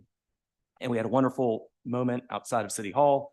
And the next morning, the mayor and I got to meet with the Consul General and her staff. And we talked about, we just had a rally, but what more can we do? What are some tangible, concrete steps we as the city of Charleston, can do? And it was suggested that we adopt a hate crimes ordinance. And we were quick to say, well, we did that. So we're already making some serious progress. But the next recommendation was for us to incorporate the International Holocaust Remembrance Alliance definition of anti-Semitism into the text of our hate crimes ordinance. And it's a very simple in brief definition, I'll read it, quickly for the record. Quote, anti-Semitism is a certain perception of Jews which may be expressed as hatred towards Jews. Rhetorical and physical manifestations of anti-Semitism are directed toward Jewish or non-Jewish individuals and or their property, toward Jewish community institution and religious facilities. That's the definition. And what the proposed amendment does is it simply just says, for the purposes of our local hate crimes ordinance, anti-Semitism, that term means what the IHRA definition says. It just sort of incorporates it in by reference. We are not the first public entity to adopt this definition. The United States government. This is something that both the current and the former administration agree on. This has got broad bipartisan support. This was adopted as an executive order in the Trump administration, but it was reified by the Biden administration a couple of years ago. 31 states have adopted this definition, including the state of South Carolina is in the process of looking at this. And then cities from around the country, everywhere from Miami, Los Angeles, St. Louis, Washington, D.C., Dallas, Cincinnati, north, south, east, west, red state, blue state, all the above. This is a very measured and balanced definition. It doesn't prohibit criticism of the Israeli government. Lord knows there's plenty of it in Israel and elsewhere. It's very measured and balanced, and it provides the city with guidance and clarity in implementing our hate crimes ordinance. Unfortunately, given the rise of just this unprecedented historic levels of anti-Semitism, and really this signifies a strong, unwavering commitment by the city of Charleston to our local Jewish community here, following that excellent resolution that we adopted the other night, which, by the way, many cities around the country have copied and pasted, like the city of Nashville and others. The city of Charleston has led the way on this. So that's the background of this. I appreciate us, the city bringing this forward, and I would appreciate my colleagues' support on this amendment. Thank you. Councilmember Bowden. Can I entertain a motion to put that on the floor? And note that the Public Safety Committee did unanimously approve it earlier this afternoon. Councilmember Bowden. Thank you. And Ross, thank you so much for bringing this forward. In these charged times, there are people out there who will seize on what we are doing tonight to say that we are indifferent to the suffering of Palestinians. And that is obviously not the case. None of us sitting around this table or the Secretary of State or the President or the UN, we are leadership in our city, and people in our city need to feel safe. And if we can do anything in the face of what is very clearly rising anti-Semitism, and I couldn't agree more, I think that's important to do without saying anything about the broader crisis whatsoever. And I will specifically say that I feel very strongly about some of that suffering. And yet we have to be very clear-minded about protecting people in our city, particularly people who are suffering this sort of persecution that we know where this can lead. So thanks, Ross. Thank you. Thank you. Any other comments, questions? All in favor, please say aye. Aye. Opposed, the ayes have it. Thank you very much. Next up is a discussion regarding expanding the scope and altering the membership of the Church Creek Stormwater Basin Authority to allow for policy recommendations to council to increase commercial development within the Church Creek tip. Councilmember Bowden. So as a result of the lengthy conversations we've had over the last few weeks, I can tell you that I have, what we talked about last meeting went straight to the heart of everything that we're facing as a city. It went to flooding, it went to overdevelopment, it went to traffic, just livability issues in general. And I thank everybody so much for that vigorous discussion of housing, obviously. And I went home and I thought about how we could expand on that conversation and take it out of the realm of this one site that was never going to solve this broader problem. And with all the focus on this issue, do something concrete. And I realized that there was this Church Creek Stormwater Drainage Basin Authority that has been dormant since January of 2021. And most of that's because we were moving in a particular direction with what we voted on in Ways and Means and what we'll approve later on tonight, which is fantastic. And I should say, and I'll send the link to everybody just for ease, but Matt gave an incredible presentation of where we've been and where we're going in regards to solving the flooding problems for so many people in outer West Ashley. And it's all going to take a lot of money. And we have a mechanism in place to fund it, but we've got to fill up that TIF some way.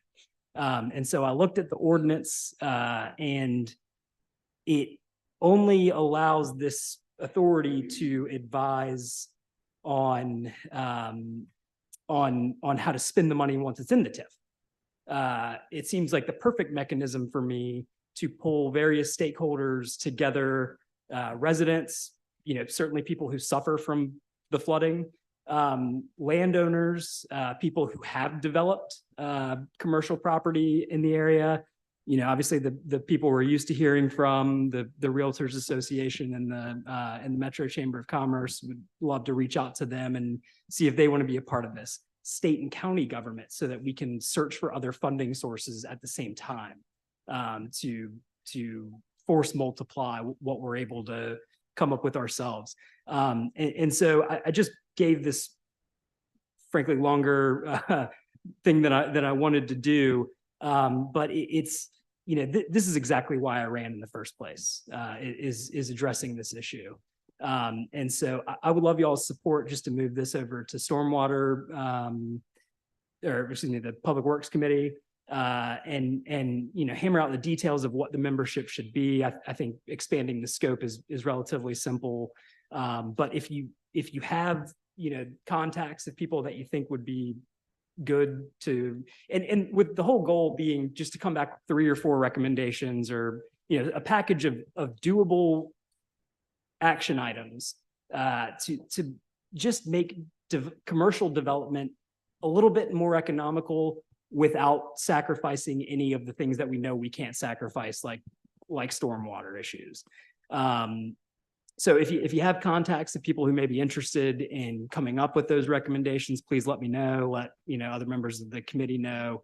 And I think we could come up with something really, really great for people who have been hurting for a long, long time. Great. Councilmember Shealy would like to be heard, and then I'll call on Councilmember Waring. Councilmember Shealy. Thank you, Mr. Mayor, and thank you, Councilman Bowden, for bringing this up.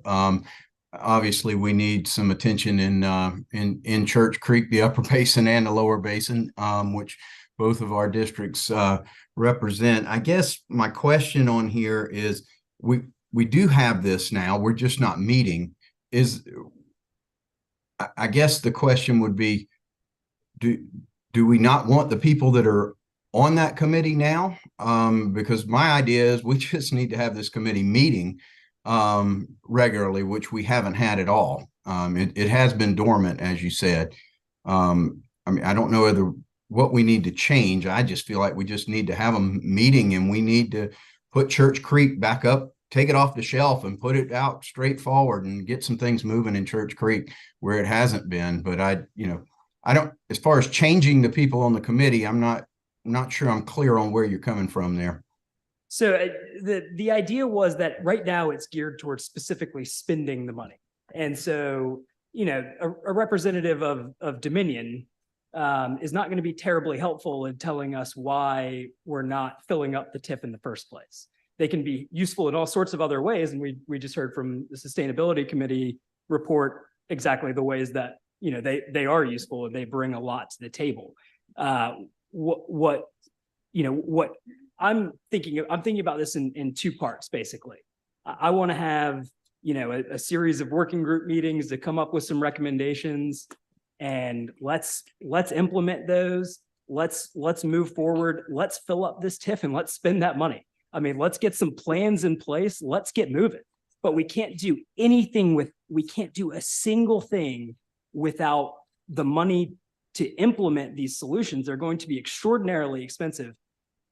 27 minutes and 30 seconds into that meeting last night, you will get an absolute masterclass in the problems we have. And you know, I'm not a business person. I've never developed anything. I've only recently started making money as a lawyer.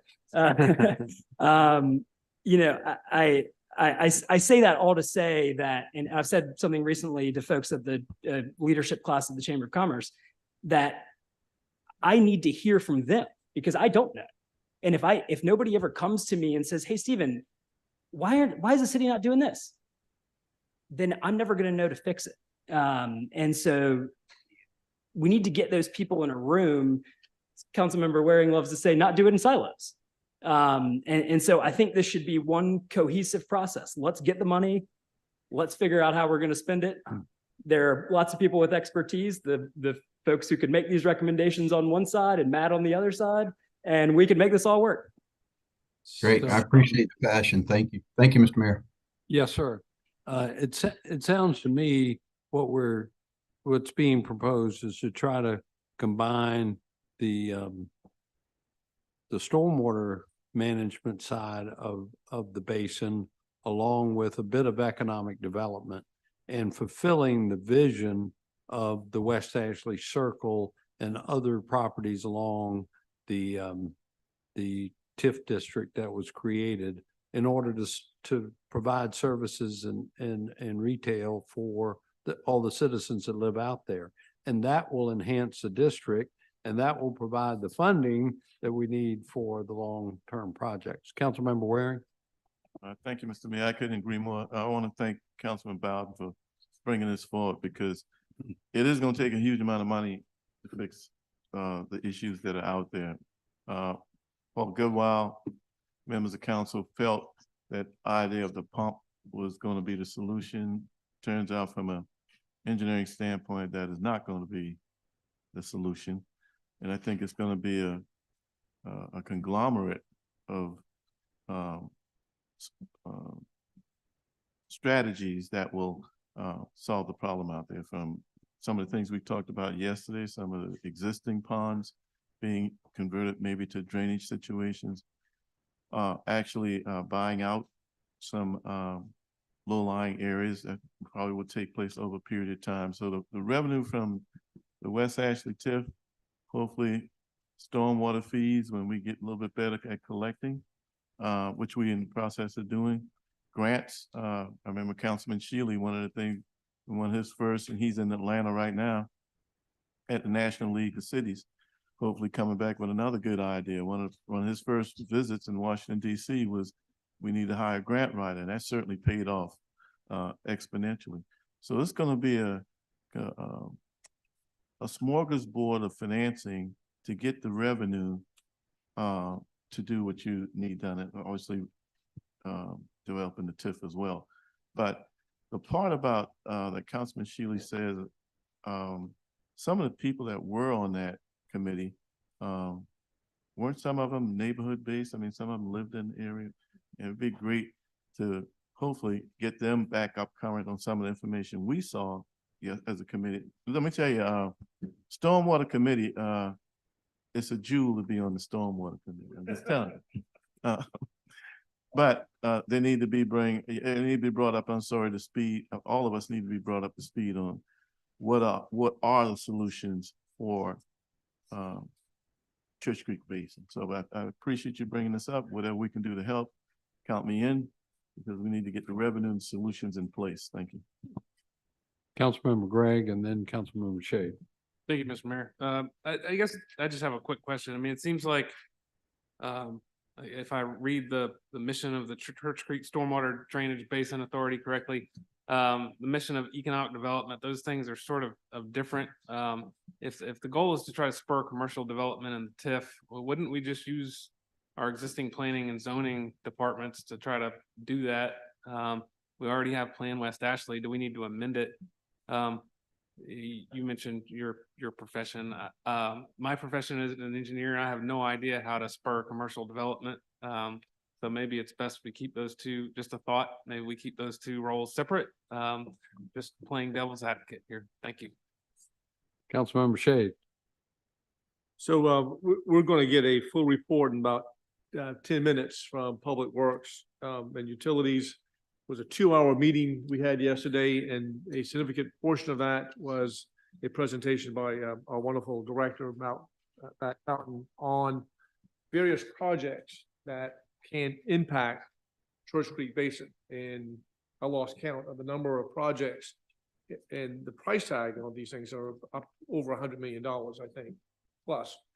So the question I asked Mr. Fountain yesterday as he was making the presentation is that you've had these various projects that have been identified, and the impact and the benefit that these projects would have on the Church Creek Basin.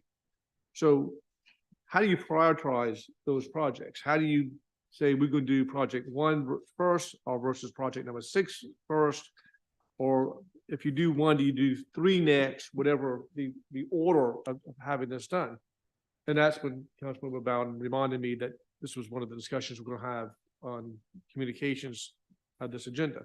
So whatever we do, whatever direction that either Councilmember Shealy is looking at, or you, Councilmember Bowden, are looking at, any expansion of this authority needs to be cognizant of several things. One, and I know we had a debate about this a couple of weeks ago, and we were divided on this, but you can't take commercial property out of this TIF. You just can't. I mean, you've got to follow that premise of keeping commercial property in the TIF, because commercial property adds money to this TIF. The second premise you have to have is somebody or some authority or some committee or some commission needs to help, either through a subcommittee of the Public Works and Utilities, or this authority needs to help identify and help prioritize through the Stormwater Department these particular projects, because they will have a benefit analysis as to how these projects are going to be implemented and how it's going to complement each other from one project to the other.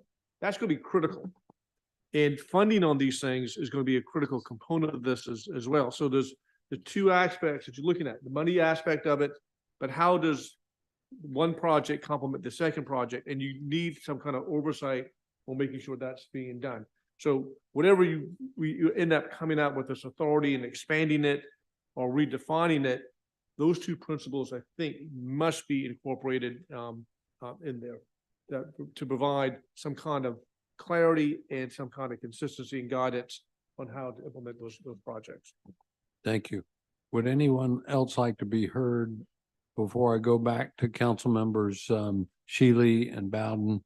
And I see Mr. Fountain and Ms. Copeland over by the microphone, like they've been anxiously waiting to make some comment or addition to this topic. Councilmember Shealy, do you mind if I let them please go ahead? Yeah. weigh in on something they clearly want to share with us? Just very briefly, just a reminder that it is set up as a city ordinance, so it would require the ordinance amendment process to amend. It is a good time if we do decide to amend, because we also are at a point where we'll need to reappoint members of the committee because they will have rolled off from a timing perspective. So anyone who's on the authority will need to be reappointed. So if we're going to change membership, it is the right time to do that. We can certainly. That's not to say that somebody couldn't be reappointed. If absolutely, they wanted to continue to serve. That's right. Correct. Add members. We could also add members. We can expand the scope if you want to try to expand the scope. This is the time to do it. And we can bring something back to the Public Works Committee for consideration and carry it forward that way, if that's the pleasure of the council. I think that's where the authority originated from Public Works, so we could take it back there. Councilmember Shealy. Thank you, Mr. Mayor. I know Councilman Boyd, Greg said that why don't we keep this separate? Had we had this in place already, I don't think Verdier property would have ever come up, because we would have been looking for what kind of commercial we had ready to go. We would have had this committee saying we've got to grow this TIF, and they would not have allowed this to happen with this Verdier property. So I think there is a purpose in exactly what Councilman Bowden's saying, in that we don't let these mistakes happen where we've got Verdier changing over to residential that's not going to take it out of the TIF. If we had this committee already, we would not be even talking about that tonight. So that is a reason to have that separate from the planning commission. So, or our planning team. All right. And Councilmember Bowden, did you want to close Really something? briefly, I just wanted it to be really simple, and I don't know if we even need like a quorum requirement. So if, you know, some people are appointed initially and then have no more need to come advise on how we spend the money, you know, maybe that could work. But I guess we heard something at the meeting last night that was the developers along Savannah have, you know, some pretty interesting ideas about how they can move water kind of from one basin to another, and create some positive effects that way. And so I hadn't heard that before, and that's probably my own fault. But I think it'd be great if they were advising on the front end and the back end. That way we can kind of create some, to use a word that I never use in my real life, synergy. So could I take the liberty to appoint council members Shealy and Bowden to a small ad hoc committee to meet with Ms. Copeland and Mr. Fountain and come up with some recommendations to submit to the Public Works Committee? Does that work? That would be great. All right. Thank you. Thank you all. Good discussion. Appreciate that. Okay. Next is a discussion regarding sections 2-29, 2-40 Code of Conduct and applying the rules to all members as well as bathroom use. Councilmember Parker. Thank you, Mr. Mayor. I will be brief, gentlemen, promise.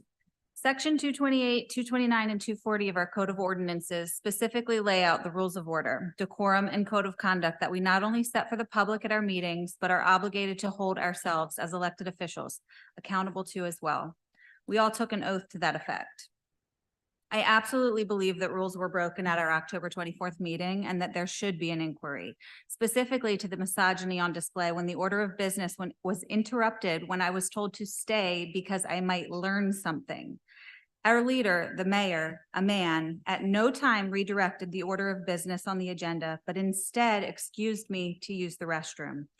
If I were a man, or at least in his club, that would not have happened.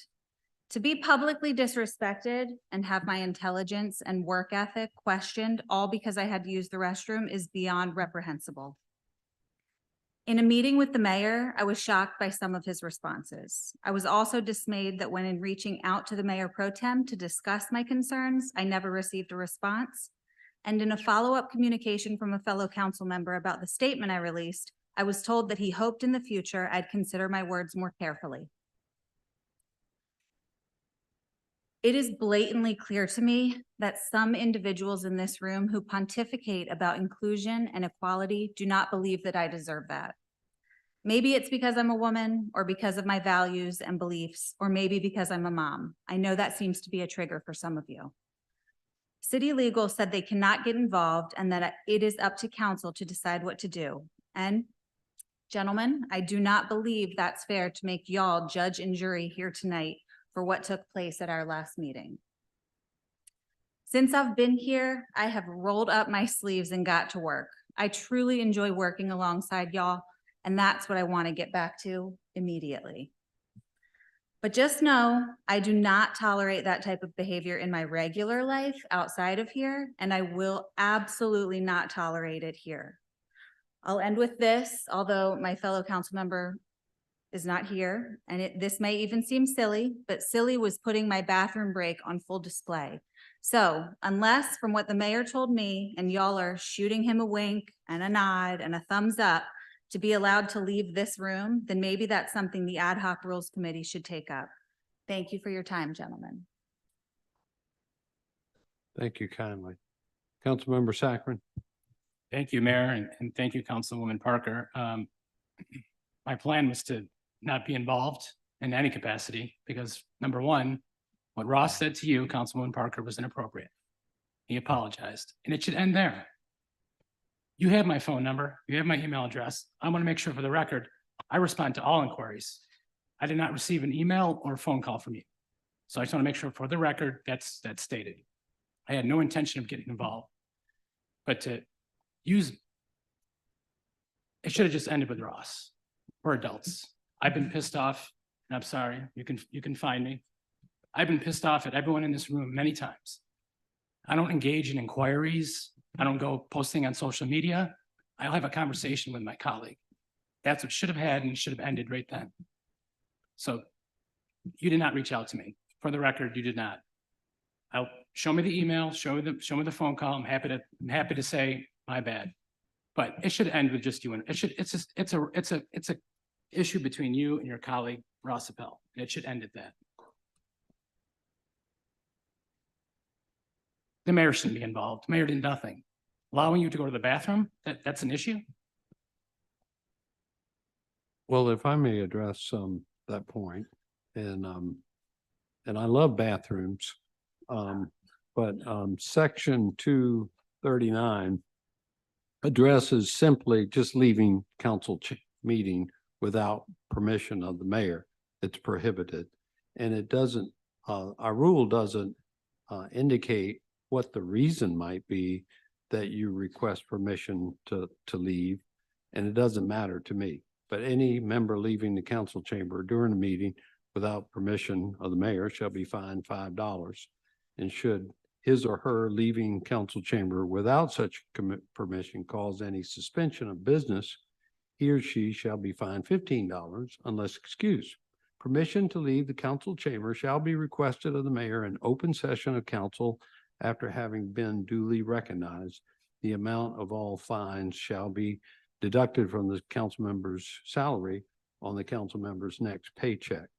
Now, I did share with Councilmember Parker that often, I guess, has been a standard practice. I noticed it even when I worked for Mayor Riley way back when, that a council member wishing to leave the council chambers for whatever reason, any reason at all, they might want to go out and make a phone call, you know, would make notice to the mayor, and sometimes I get a little, oh, I want to leave the chambers, and I say, fine.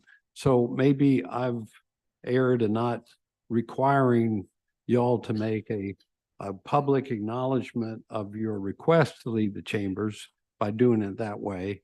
But just so everybody's on the same page, that's what's in our rules in section 239. And I'm open if y'all want to get together and change the rules. We do that at the top of the year, every year. If you want the, what's our committee now, the Rules Committee? The Ad hoc Rules Committee. The Ad hoc Rules Committee to consider a change to 239. Please y'all get together and propose something to council. But that's how the rule works. And with all due respect, I really didn't know, and nor did I care what the reason was for you wanting to be excused from the chamber, but I was just following what I thought was our normal protocol. Councilmember Bowden. Councilmember Mitchell. Yes, no, Mr. Mayor, I know what the rule states that, you know, we're supposed to get recognized by the mayor, but normally sometime when you into your dialogue, I was making different presentation, we'll notice the clerk and then ask the clerk, this telling we are doing this, going here, and she would say, so she can kind of put the time down when we leave and come back. So that's what we're doing for a long time. Right. Got it. You know, and so that's what the, you know, all we know, we have the rules, but we know that the mayor is there and he's busy conducting the business. So we'll look over at the clerks most of the time, and sometimes notice that we are going up, right. So we just get that's still the same as the petition. That's all it is. So that might call for an amendment of the rules right there, because that's a little contrary to section 2-39. But all right, any other comment? Councilmember Appel? So I'll just be real brief. And Caroline, like I said, when I called you a week or so ago, I'm sorry that this happened. I interpreted your leaving at the moment that I was asked to be recognized to speak on the Verdier PUD as like you were just leaving because you didn't want to hear what I had to say. I have no way of knowing whether that was your intent, but that's how it hit me when it happened in the moment. And I fired off a quick remark that I thought was in jest, obviously misfired. Wasn't the first time I've had a comment misfire. Probably won't be the last. Really? I'm just gonna shock the council for this, but I had absolutely no intention to be misogynist, to be disrespectful. I think you have been a wonderful council person that's brought a very unique perspective. I've admired how far or how much you have learned in a very short period of time, not being a lawyer, not being somebody who's in and out of local government every day. So I'll reiterate what I said at the meeting, what I said on the phone to you. I'll say it again today. I'm sorry for what happened. And that's all I got to say. Thank you. Councilmember Waring, did you want to be recognized?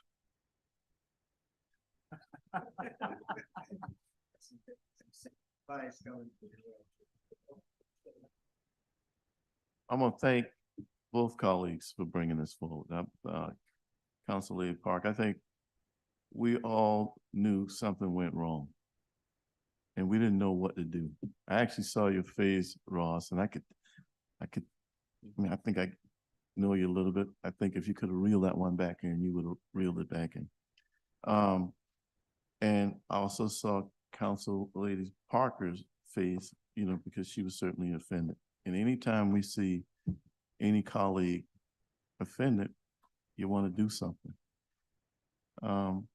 So in a sense, it happened in the public square. And I certainly pray that it's been corrected in the public square. Your statement that you put together, Ms. Parker, I'm so proud that you did that because it had to have been somewhat of a lonely feeling to bring that. I feel good about my colleague turning and looking you in the eyes and certainly apologizing.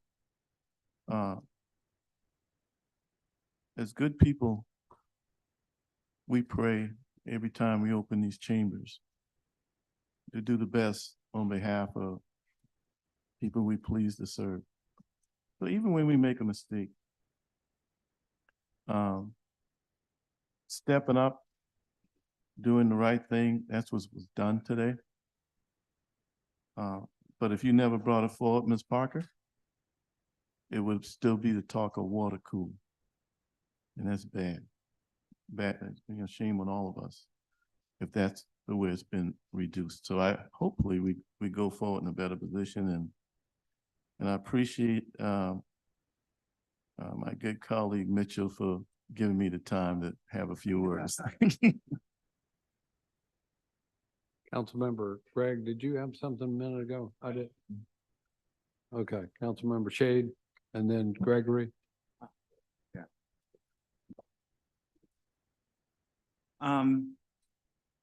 Thank you, Councilmember Parker. Because regardless of intent, oftentimes things happen and they have an unintentional impact. As an African American, I live in that realm. And I live in that realm in this room. It's extremely unconscious and unintended, but it happens.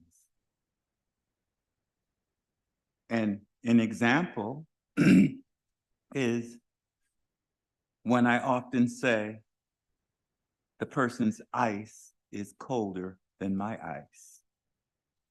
And what I mean by that is simply, I said it,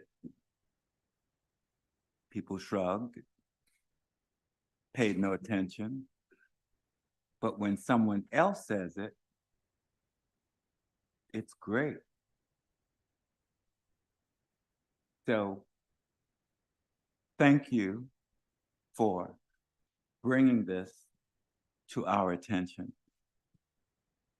Because it just doesn't happen based upon sex, color, religion, and I can continue. But it happens. And it happens in this room. And you'd better call it when you see it, or it will continue. You had a responsibility, as I told you, to do what you did. Just as I and everyone in this room are at this table, have the same responsibility, regardless of the intent, but because of the impact. Thank you, Mayor. Thank you. Councilmember Shade. Thank you. So, Councilman Parker, thank you for this. When I read your statement, I called you as soon as that became public. And I did not hear the interaction that occurred. And I apologize to you for not speaking up at the moment. And I love you, Councilmember Rappel. You know I love you, but sometimes you say things that I wish you'd not said. But this is a big issue, and none of us can put ourselves in your shoes. You are the only female on this chamber, but you were very brave in bringing this forward. I just want to tell you that you have my support, and that some of us in this chamber outside of this have felt isolated in real life situations. I know that I have, because of my religion sometimes, because my skin color is a little bit different than some folks. And going to certain institutions, I was singled out. So I have a little bit of an understanding how you feel about that. But I just want to tell you that we think that what you have done is important to bring it out to our attention, and that we need to be cognizant of that. So thank you. Anyone else? Councilmember Just very Seekins. briefly, because I think a lot has Yeah. been said here, and I admire your fortitude and courage for coming forward. And I would just like to point out, within our rules, we have one rule that we don't necessarily follow as much as we should, and there's a reason the rule's in that. And that is, when we're around this table, because we all are on equal footing, we are to call each other council member. And that is a reminder that we're all on equal footing. And I think that we should be mindful of that. No one's ice is colder than anybody else's. We're all here for the same purpose, for the same reason. We got here the same way. And I think that calling each other council member is a constant reminder of that. And I would encourage us to follow along with that. And this is a wake up moment for a number of things, but I think going forward, a good lesson for all of us to learn that we're all on equal footing, and all of our ice is the same temperature, and we're all council members. You are the mayor. We're to address you as that, and that will remind us every day to mind our P's and Q's. So thank you for bringing it up. Thank you, council member. Anyone else? Councilmember Rappel. And this has nothing to do with what we've been talking about. We've talked about civility amongst each other. Let's also remember to be civil to our staff. I'm not calling out names. We're not going to have Festivus tonight.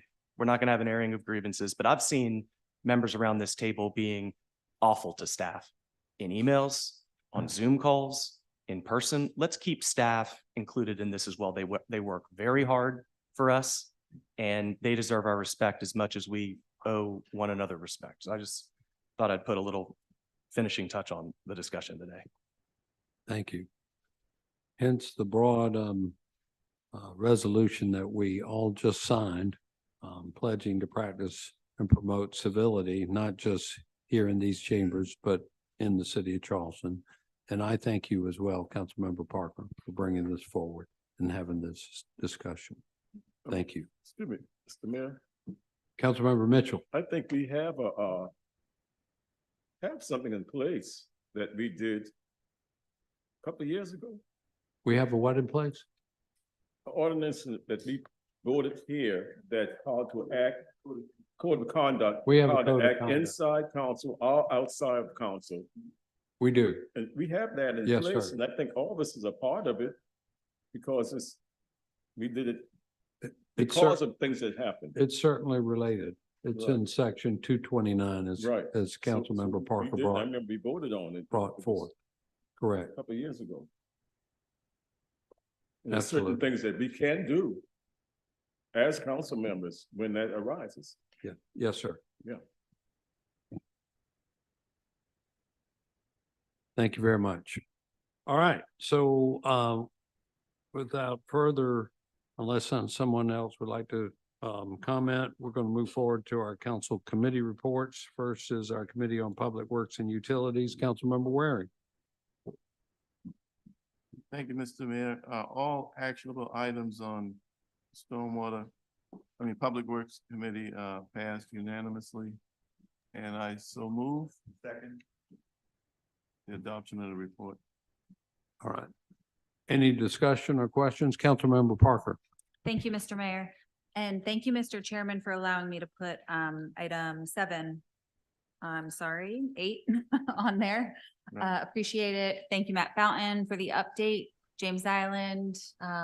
Hopefully we can keep moving forward on those outfall permits. So I appreciate you allowing that to be on the agenda. No problem. You're welcome. All right. Any other questions or discussions on the actionable items? All in favor, please say Mr. Mayor? aye. Yes, Councilmember Shealy. I'm sorry. Yeah, I'm sorry. I just wanted to say thank you but I didn't say anything in the Ways and Means Committee, but I said that I would say something. I just want to say thank you for moving that money from Lake Dotterer that was to go for the pipes that we couldn't get we couldn't get the permits and everything, but we're going to keep that at Lake Dotterer and build that dam side probably and look at some other solutions for Lake Dotterer. I just want to say thank you to you and to the chairman and everyone else and Matt Fountain for your help with that and allowing us to do that. So thank you.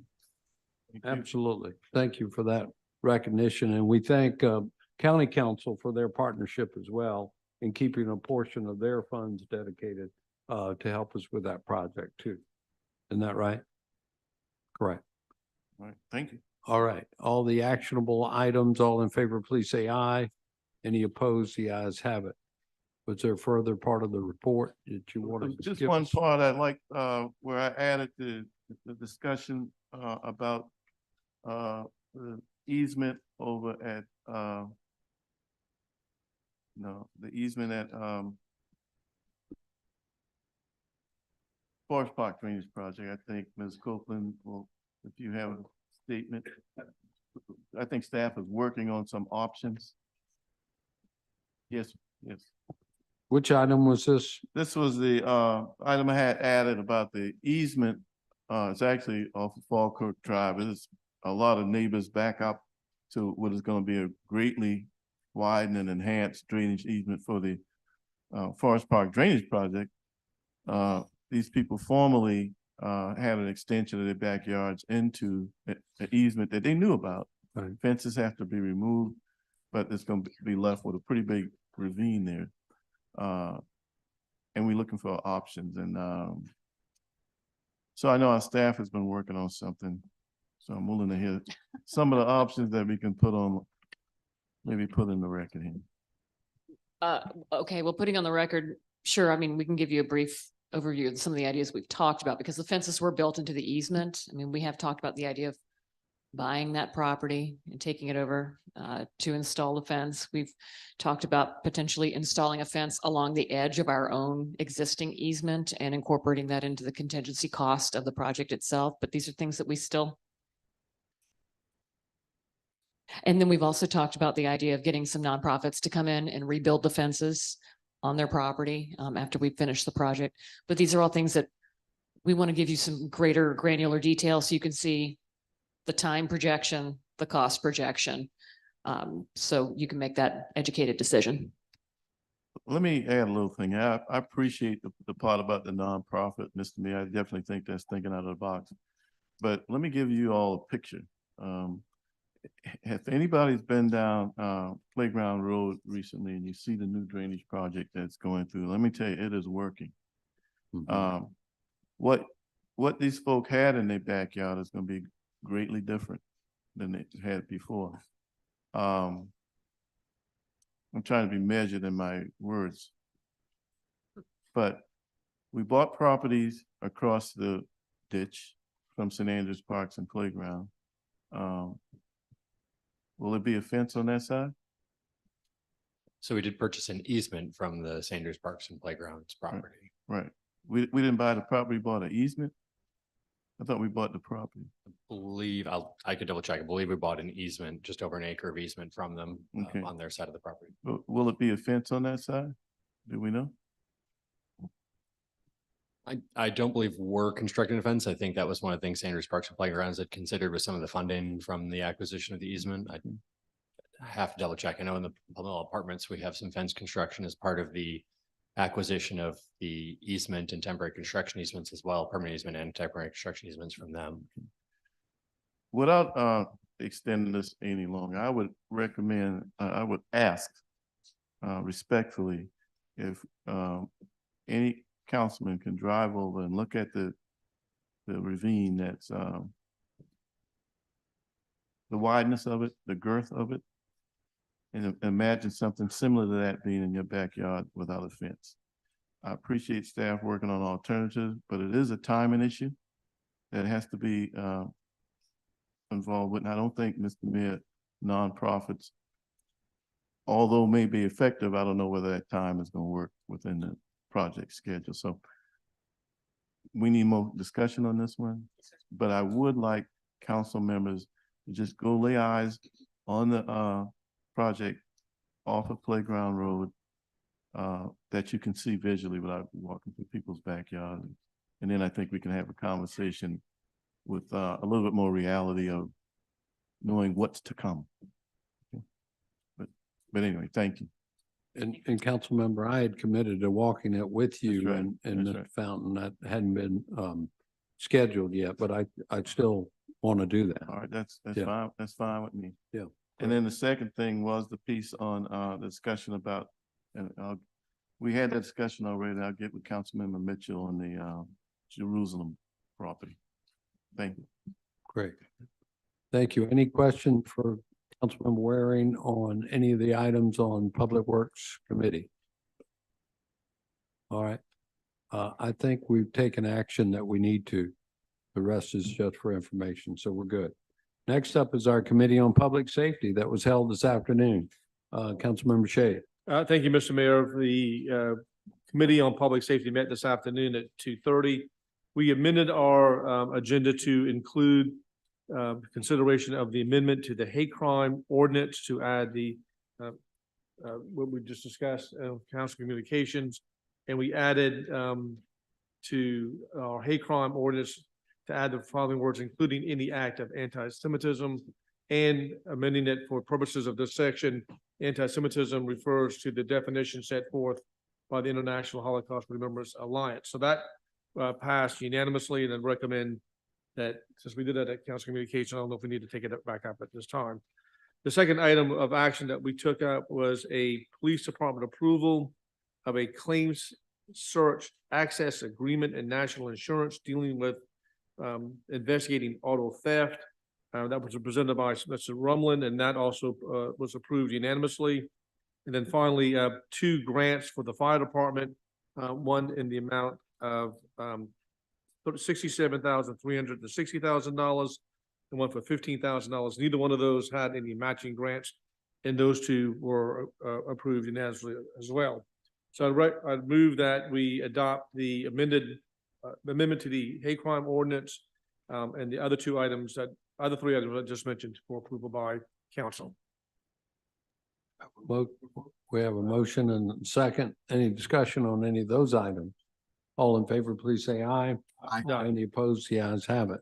And then we spent the bulk of our meeting to discuss the presentation of the final report of the assessment of CPD's implementation of the racial bias audit by Dr. Kale, and then the presentation of the Charleston Police Department Community Survey Report by Dr. Jillian Edison. So we've got a team who made the presentation out there. So as Heather to sort of give us a quick Reader's Digest version of what we discussed at that meeting and where we go forward from that point on. Thanks, Heather. Thank you. Good evening, everybody. Good evening, Mayor, council members. My name's Heather Malloy. I'm an Assistant Corporation Counsel here at the city. I'm assigned to the Charleston Police Department. I want to give you a little bit of background for those of you who may not be familiar with the audit and how we got to where we are today, having the release of the assessment report, which is now publicly available. CPD underwent a voluntary racial bias audit by CNA in 2019. The audit was made possible when Mayor Tecklenburg and the City Council voted unanimously on December 18, 2018 to allow the Charleston Police Department to hire an external company named CNA to examine CPD's policies and procedures in the following areas: use of force, traffic stops and field contacts, internal, external complaints, recruitment and hiring, and community engagement. This audit was also fully embraced by former Chief Luther Reynolds and also our current Chief Cheeto Walker. The result of the CNA audit was a list of 72 recommendations. The final recommendation of that CNA audit stated as follows: the City of Charleston and CPD should engage in an independent audit firm to track and monitor CPD's progress toward implementing the recommendations in this report. And that's how we got here. So in March of 2023, the city and CPD contracted with the University of South Carolina, represented by Dr. Jeff Alpert, to perform this external review and assessment. USC in turn partnered with Dr. Kale of Kale Strategic Insights to design the project and perform several assessments within the project.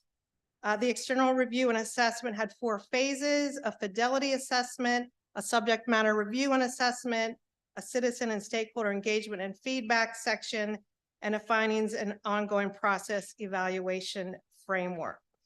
So this was an assessment of the progress from the audit that was performed by CNA. How well has CPD been doing since 2019? The result of this review, external review and assessment, is the final report that you should have at your table, along with another document that is the CPD survey. Earlier today at the Public Safety Committee meeting, Dr. Robert Kale of Kale Strategic Insights presented his portion of the report. Dr. Kyle McLean also presented his portion of the report. And Dr. Jill Itzen, who you'll hear from in a second, CPD's Procedural Justice Director, presented the CPD survey report. This survey was created in conjunction with CPAC, our Citizens Police Advisory Council. So we had an earlier presentation today at Public Safety Committee. Dr. Jill Itzen will be presenting a brief overview of that presentation. Thank you.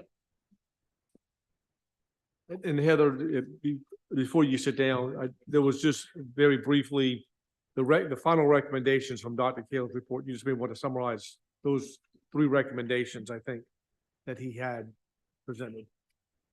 Oh, his final ones? Yeah, Dr. Itzen is going to go over Okay, this. that'd be Yes. fine. Okay. Thank you.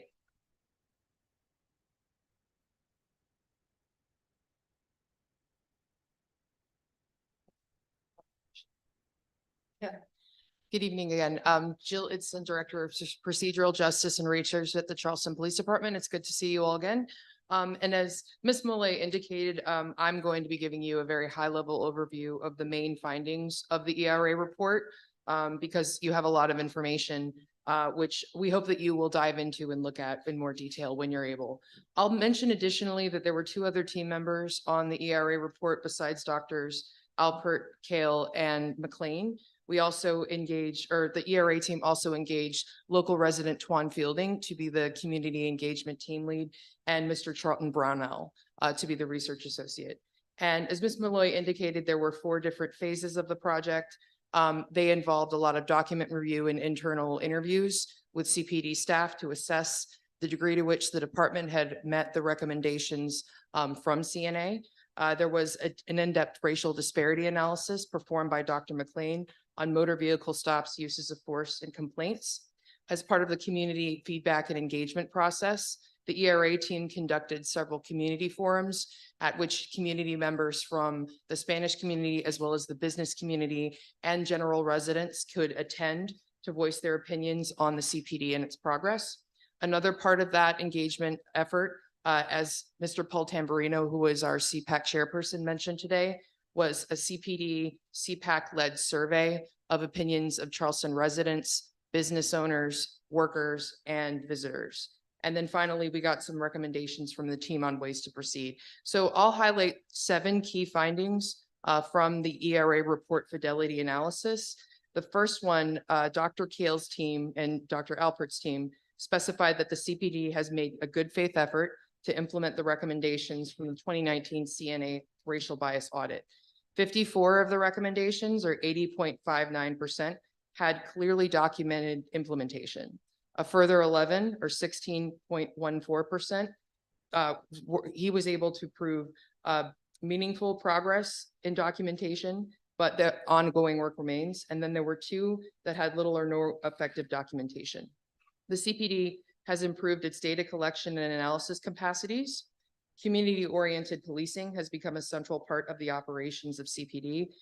Perceptions of CPD moving in the right direction or being off track, however, varied in the community, and there is dissatisfaction in the community about the amount of and the transparency of community engagement. Dr. Kale further offered that the CPD should continue to invest in data and best practices, to invest in its people, and to continue to engage the community in ongoing work. And I'll just briefly mention that the CPD survey that CPD partnered with, or CPAC partnered with, to get a broader range of perceptions from the community. As with all surveys, we were able to get responses from some members of the community, but not all members of the community as we had hoped. So the findings, though they are informative and they can spur further discussion about how to improve and how to continue to engage the community, they are not representative of the entire community. So it's important to keep that in mind. However, those responding to the survey mentioned that the majority of citizens that were that had interaction with the CPD within the last year were satisfied with those interactions. The majority of respondents also thought that the CPD treated citizens equally. However, there were other suggestions offered in some of the comments for ways for the CPD to improve, including in increasing its perceived visibility and presence and improving traffic enforcement. So on the whole, there's a lot of information in the report, both the ERA report and the complementary survey. But with the CPD is grateful for the support of the City Council, the City of Charleston, and especially thanks the ERA team and the CPAC for its support. So moving forward, we look forward to carefully considering the findings and allowing them to guide strategic planning and future dialogue with the community. So, and at this point, unless there are any questions, I'll hand it back over to you, Councilman. Yeah, and let me just highlight a couple things. First, I want to just give a huge shout out to both Mr. Copeland and Mr. Giroux. As this process was going on throughout the year, there were some speed bumps and roadblocks that occurred, but through their efforts, they kept the project and the assessment online. I just want to publicly thank them for making sure that we got there, because I was a little concerned there may be some issues that were popping up to derail the whole process, but we got through it and we were able to get the report today. We met all the deadlines, and I just thank both Rick and Julia for their hard work on that. Also, Dr. Kale made it a very important point to recognize the CPD leadership, in particular the tremendous amount of cooperation from every level of our department to participate in the assessment. There was no holding back. They met, they interviewed, they provided the documentation. And I forgot the number, over 200 documents, I think he mentioned. 265. 200, Yes. this had, yeah, less than 55. Yes, sir. 255 documents Yeah. that CPD was able to generate on that. There were some concerns about the survey, and we had a good discussion about the survey. It wasn't as the level that we were hoping for on participation or the diversity of participation. But that's maybe just the the animal that we're dealing with, quite frankly. When you do a survey of this nature, getting more participation may be a task that we need to be addressing. And also there are things that we still need to be working on. This is not just a glowing report and saying we got all A's across the board. There are things that CPD still needs to be working on. And I think that's an important a recognition. There's nothing that we're hiding from. There's nothing that we're defensive about, but it does help us moving forward. And really critically important, the CNA audit is a living, breathing audit, and the implementation things that are required of CPA require that you just don't check off a box and say that's done. It is a year to year, and maybe we don't do an external audit, but certainly the department will need to be engaged in doing their own internal audit from time to time. And we got that commitment from Chief Walker earlier, so I think that will be placed. Finally, we do need to have another public safety committee meeting to talk a little bit more in depth about the implementation that they are recommended by Dr. Kale, and to go a little more depth about the survey results. So a good overall, very good, very positive. And also just tell Chief Walker, thank you for your commitment to this. You carrying the torch forward that Chief Reynolds started, and we appreciate your transparency and willingness to make sure that we are in compliance with all that. Councilmember Bowden. I want to echo a lot of what Councilmember Shade just said, and add thanks to the mayor's office, as well as KJM for being, and other community members certainly for being actively engaged in this process. This document is great. The racial bias audit is great. I think we should recognize that there may be still continued speed bumps as we implement this, but the trust that I saw between everybody, even at, somewhat heated moments when that it could have been easy for everybody just to kind of go their separate ways, shows a real commitment to this community and why everybody shows up here. So thanks, guys. I mean, this is really a testament to some really hard work. Anyone else like to be heard on this matter? Councilmember Parker. Thank you, Mr. Mayor, and thank you. I got to briefly run through this after Ms. Copeland sent it, but I just want to thank the Charleston Police Department for all that you have done throughout this process. It's been a long process. I do feel like that goal post kind of kept moving a little bit on y'all, and I truly believe, and I've seen y'all in action, the community engagement, everything that you've done since I've been here is extraordinary. A smart person told me one time, this is an audit. It's an audit. It's a good thing for anyone, every once in a while to get audited. I can't imagine if this group got audited, what would come up. So, exactly. So these men and women put on badges and vests every day and protect the citizens of our city. So thank y'all.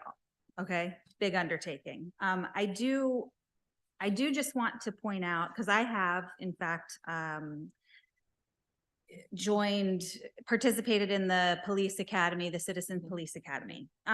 So when I see there's just that satisfaction in the community, particularly from an advocacy group like KJM, have they been welcomed into those events and those areas? Have they joined in those? Do they see that what's going on and the advocacy and I can certainly only speak for my district. I know I heard a comment tonight kind of regarding that. I've been to the gathering centers downtown. I mean, I have seen nothing but community engagement since I've been here. So again, that's not to disparage any of the work that's done here. I just commend the CPD, Charleston Police Department, for all that you do for not only bringing all of this data to the citizens, but protecting us every day.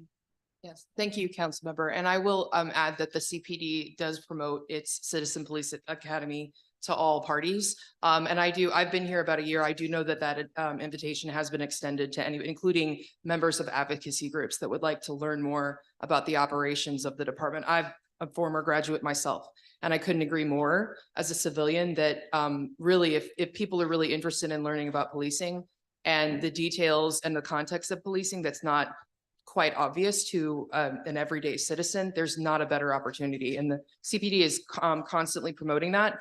And we would love to, you know, have as many participants as possible to learn about the operations of the department. Thank you. Councilmember Gregory. Yeah, Mayor. This has been a long time.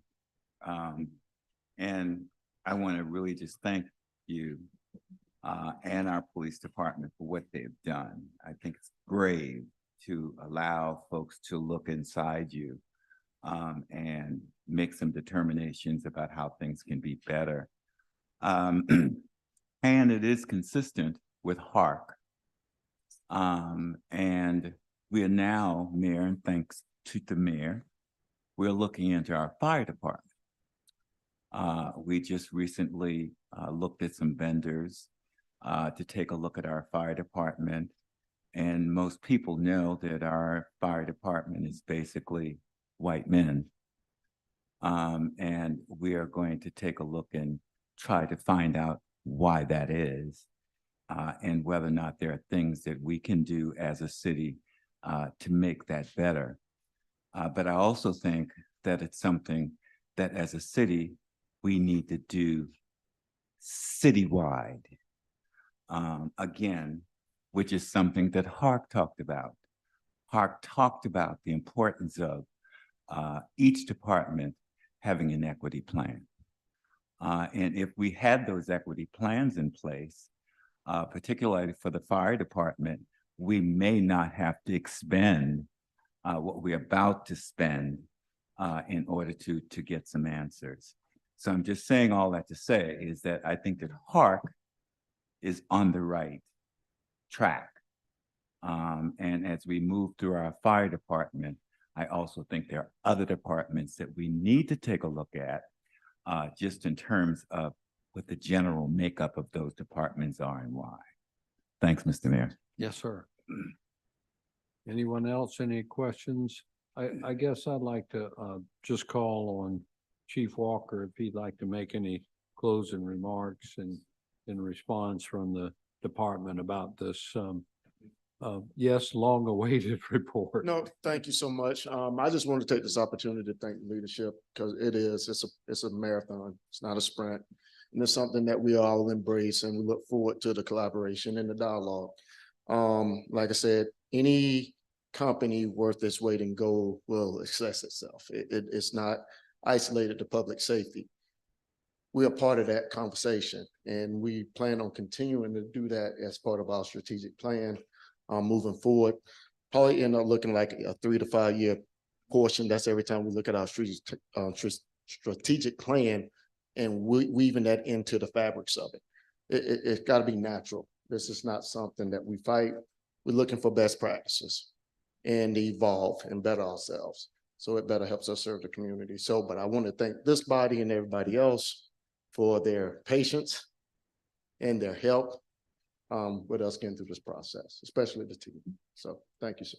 Thank you, Chief. Appreciate that comment. Councilmember Waring. Yeah, one thing, Chief, and I guess Mayor, I guess a question for both of you. The process of rolling it out to the public or addressing the community needs, do we have that in place? Where are we on, how are we going to do that? Yes, sir. We still talking about it. We just got this report. Right. I know I got it today. today So too. we Yeah. got some more dialogue, but we made it open and available to the public. So it's going to probably be some more dialogue in a setting, partnering with our CPAC and HARC and everyone else and try to get participation. Participation is always the key in getting people to come. Right. And, so try to get the biggest bang for our buck with that. All right. Thank you, Chief. Yes, sir. So as of this afternoon, I think just by the end of that meeting, the report's available online publicly. Mr. Kale did discuss and we have to agree with him to the language of trying to have a summary report that hasn't been reviewed yet, but we will review that. I think CPAC will be having engagement about the report. And as Councilmember Shade mentioned, the Public Safety Committee will have a special meeting, or at least their next regular meeting, to discuss next steps about it as well. So, I mean, there'll be different venues for us to bring forth further discussion on the report, and that will come forward over the next couple of months. Yes. But it's available to the public now. Yeah. All right.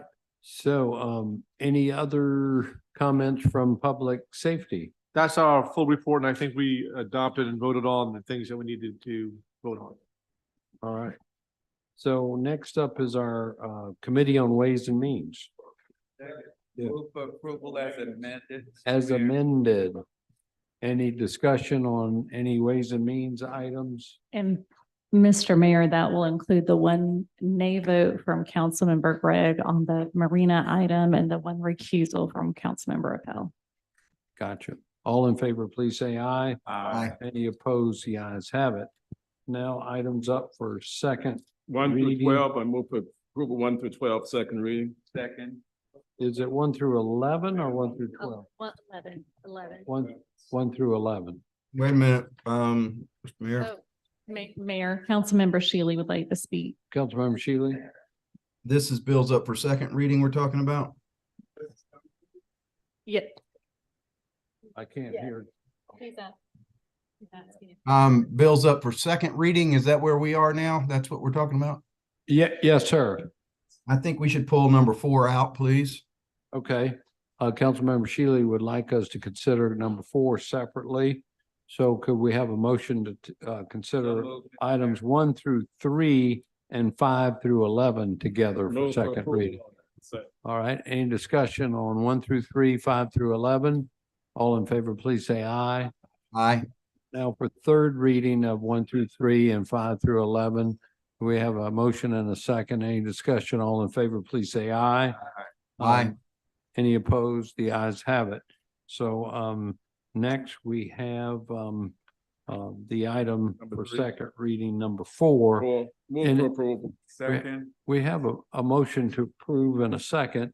And if I may, I would like council to allow just the planning department to share with you an ideas, a couple ideas that I came up with after our last meeting on this matter, which I guess in a way doesn't change the technical approval of what's before us this evening, but I think it's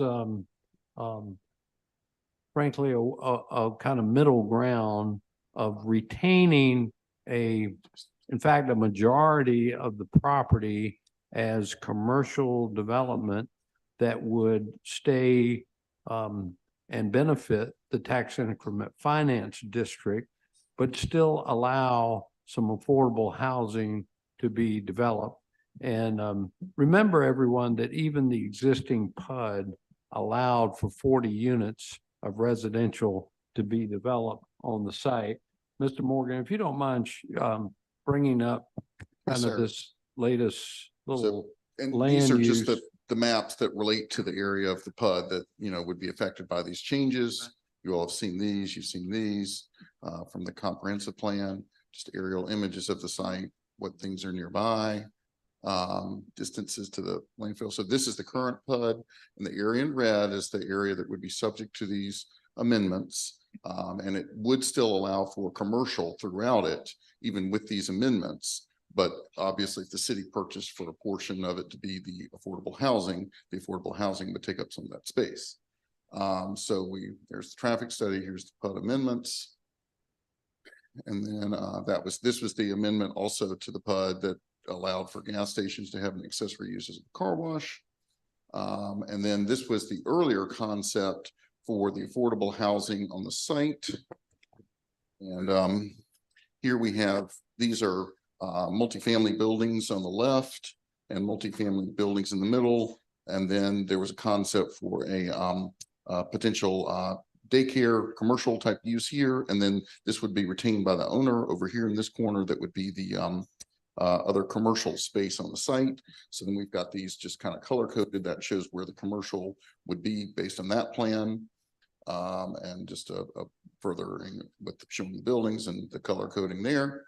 Then we have this concept that the mayor just mentioned that could involve more commercial sites, a commercial site still at the corner for the gas station that would be retained by the owner, a couple of 7,000 square foot structure and 6,000 square foot structure here that could be other commercial buildings, possibly offices, still a space for a daycare that would hold the 200 students as previously discussed, more detention ponds, and then consolidating 180 units on that kind of westernmost portion of the site so that the majority of the site would be under commercial designation and not be part of the affordable housing development. Mr. Morgan, if I may. Yeah.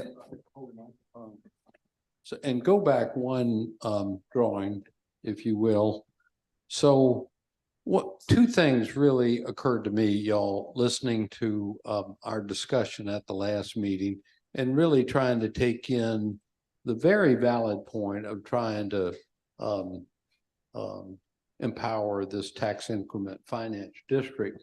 But two things, from a commercial development point of view and providing business services to the neighborhood, and surrounding area. My experience in commercial real estate, and I have a little bit, is the best access is from this intersection here, which is a full intersection. You can turn left, you can turn right, and there's a traffic light there. This intersection here is no traffic light with a right in and a right out only. So this is the better commercial development side, if you will. And the other thing I noticed really struck me, that most of this tract C, if you will, parcel C, I think they call it tract C, they showed this large retention pond. But in fact, this is mostly high ground, even where they're showing the retention pond. So what occurred to me, and it would require a little extra investment, but we're doing it in many places in the city now, is if we manage the stormwater, we might have to have a little underground retention here, but that we could maximize the development of this parcel with the affordable housing concept and keep this entire portion of B and B1 and C as a commercial development. And so now go to the next one showing just that, where this entire section could be commercial and serve the neighborhood with the kinds of businesses and maybe even a daycare center. The existing owners, in fact, had communicated to me that they had a proposal from a daycare company, and we think that would be a good use there. Of course, he's already talked about being able to do a fancy convenience store here, but it would allow some other commercial areas to be developed and then reserve our affordable development for housing for residentials on this tract C. And remember again that they could build 40 units already under the existing PUD. So the second step of this idea, frankly, would be to renegotiate our purchase and sale agreement with the seller, and don't buy the whole thing. Just buy this portion from him. Let him keep this private, and let the current owner take it to a commercial development. That would keep the best commercial part of the property as privately owned, tax paying, and in the tax increment district, but allow us some property to be able to make some affordable housing happen as well. So you do give up a little bit of property that is currently in the TIF district, but to be honest with you, in my view, I think this is correct, that this would end up being residential anyway, with the 40 units, based upon the access of this Clariot cut way and the right in and right out only. So I suggest that to council a compromise, if you will, I think. Councilmember Gregory. Yeah, I just want to be clear on what we're talking about, because I'm really not. Yeah. You said 180 Correct. and you said 40. That's what's in the. I understand. That's what's in the current PUD. We would still approve. Okay, so what we're saying now is that we would put the 180 units on a smaller site. Am I correct? That's Okay. correct. And what we will do with the remainder of the site is we will turn that into commercial. At least commercial will be able to be allowed there, okay? What happened to the traffic study? Okay, what will commercial do traffic-wise to this site? I mean, is my first question. My second question is, I thought we also talked about when it comes to commercial, okay, the private industry should be driving it. Now, how are we gonna, what kind of incentives are we gonna have to attract commercial to that site? They're not there now. We're not gonna own it. We wouldn't be owning it. Okay, The city wouldn't be. It would still be in the hands of a private Okay, developer. and where would we be with the $5 million purchase price for the property? So it would roughly be cut in half if you did it on a per acre basis. So our land costs obviously would be significantly less. Our infrastructure costs might be a little bit more because we'd have to handle our own stormwater and likely would have to put some of it underground. I think Mr. Fountain would insist. Well, I mean, I think it's interesting, Mayor, but I do think that you're gonna drive up your traffic volume considerably. And I thought that was a part of the reason, okay, why folks were a bit anti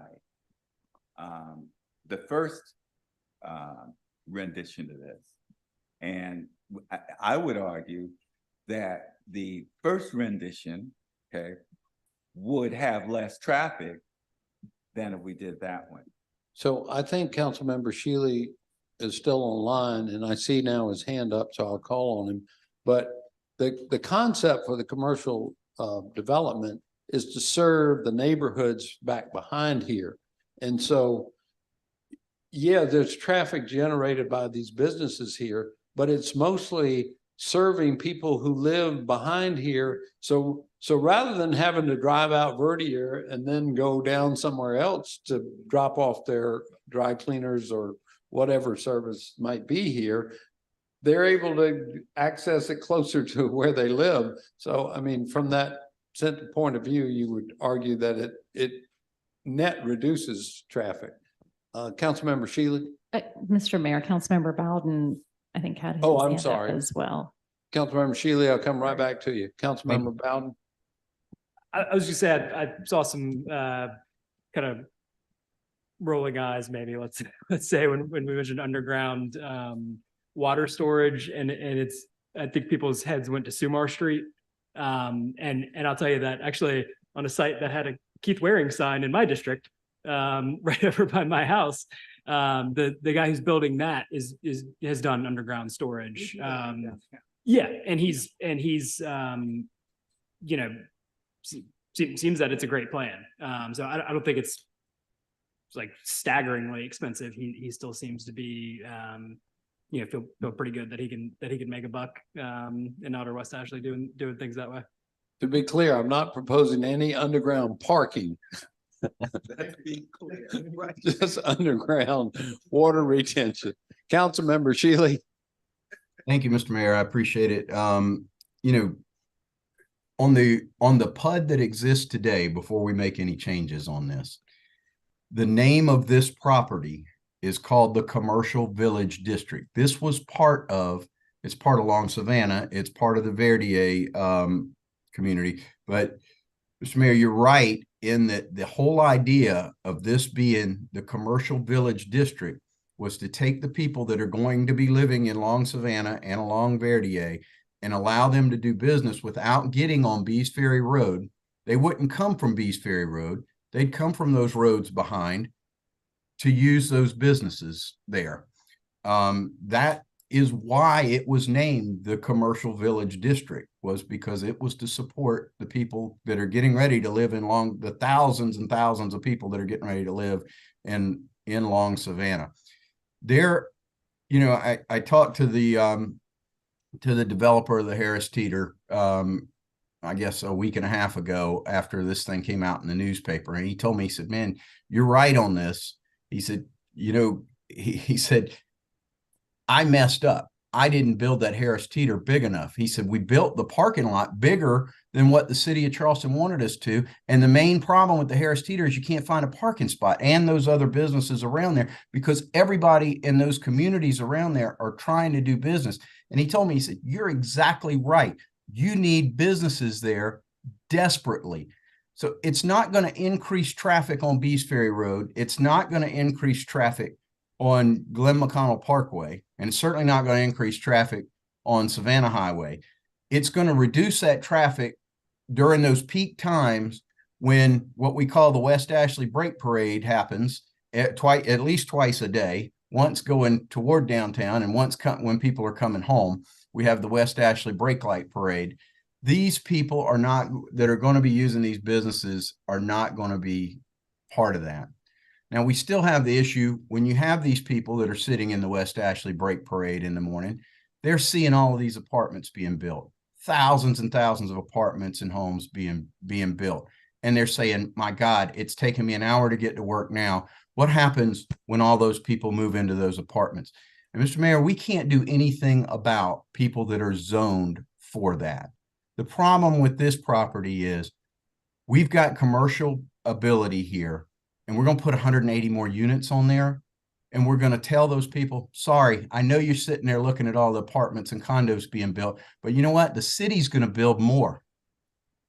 So while I appreciate this as a potential compromise, this will not make the people who live down Bees Ferry Road and the people that live down Glen McConnell Parkway, they're not going to be happy with this. They're not going to want this. They need the businesses to support them. They want to be able, the people in Grand Oaks now love to jump on their golf carts instead of getting in their cars and run into those restaurants in the Harris Teeter. Same thing can happen with these businesses where you have people that live in those communities jumping on their golf carts to come down here and use these businesses. We don't need the 180 more units and having more gridlock on Bees Ferry Road, on Glen McConnell, and some that go to Savannah Highway. We heard a complaint earlier in this thing about Sanders Road. It's because there's so many people trying to cut through Sanders Road and come up through Carolina Bay. The people in Carolina Bay are upset because you have so many people trying to beat the traffic because they don't want to sit in that brake light parade there. So while this is a compromise, this is not what this is not what the people west of 526 want there. We need to do the right thing, and we need to put commercial where this commercial village district was supposed to happen. And we need all of this. We had that Public Works Committee, and you've heard how we were talking about how much money we need for Church Creek and those surrounding areas, and the tremendous amount of money that's needed. And it's going to take a lot of money. We need every potential dollar we can get. We need all of this property. If we're going to do the right thing, we need every dollar to go into that TIF. We just heard that, okay, the number one thing in Church Creek, it is not going to happen because it's just going to cost too much money to put that pump station in. That's a shame that we're going to say, okay, yeah, it was too much money, but you know what? We're going to still take some of your money away, Church Creek. The people in Providence Commons, Forest Lakes, Battery Gilliard, Church Creek subdivision, Canterbury Woods, Shadow Moss, Hickory Hills, Hickory Farms, they deserve better. They deserve us to support them. And if we do what you've got here, we are not supporting our constituents. No, we're going to put more people in that traffic going toward Charleston, and we're going to take their money away from them where we could fix Church Creek. It's just not right to do this. And I hope that my colleagues will support me and, we had a close vote last time, and Mr. Mayor, I appreciate the way you turned your vote, and I hope you'll continue to do that again today, because if we're going to do the right thing for the people of Charleston, then we need to leave this alone and leave it as all a commercial track. So thank you, Mr. Mayor. Mr. Mayor, I have just a basic question. Councilmember Gregory, yes. Yeah, we keep talking about there are thousands of units over there, okay? And there probably is. Most of those, however, are units that are market rate units. And because there are not that many affordable units west of the Ashley. There really aren't. And the point I'm making is, to me, the elephant in the room is it's affordable. I'm just going to say it. It's because it's affordable, and what affordable attracts. Okay, I have not heard any big discussion about all the thousands of units that have been built. Okay, at all. But now that we are attempting to make sure that west of the Ashley gets its share of affordability, it's a problem. We've got thousands of affordable units on the peninsula, which is only 8 square miles. And here we are attempting, I think, to do the right thing by making sure that we advance affordability beyond the peninsula in other parts of the city. Daniel Island has its share of affordable units there. But the minute we start talking about affordable housing, to me, that's the elephant in the room. And we need to just call it what it is. Thousands of units West Ashley has been built. And I have not, since I've been sitting here in this chair, heard this kind of discussion and conversation. For me, and I don't mean to offend anybody, but I'm going to be upfront. The issue here is affordability. We talked about gathering place, okay? We would have a gathering place over there. Nobody wanted the gathering place. Now, Mayor, and I think your intentions are well, but I think that's going to attract more traffic to that area. And then we're going to further concentrate affordable units on a smaller tract. And anybody that understands sociology understands that when you concentrate, it causes problems in an area. So to me, the elephant in the room is, this is about affordable housing and people not wanting it. You allow thousands of units to go over there. But now that we're talking affordable housing, nobody wants it. Councilmember Appel. You fired me up, and I'm compelled to speak. You're 100% right. This is why California and Florida have told local governments like us to go in the corner when it comes to affordable housing, because the politics around this are fundamentally broken, and it's skewed towards the incumbents against people that support and need affordable housing. You want to stop suburban sprawl? You want to stop bad, poorly sprawled out development in Outer West Ashley? There are a tremendous amount of tools in the toolkit to do it. You want to be Mount Pleasant? You want to have building permit allocations? You want to have the highest impact fees in the region? You want to have unconstitutional apartment moratoria that have been extended 7 times? There's never been a peep of that in this chamber.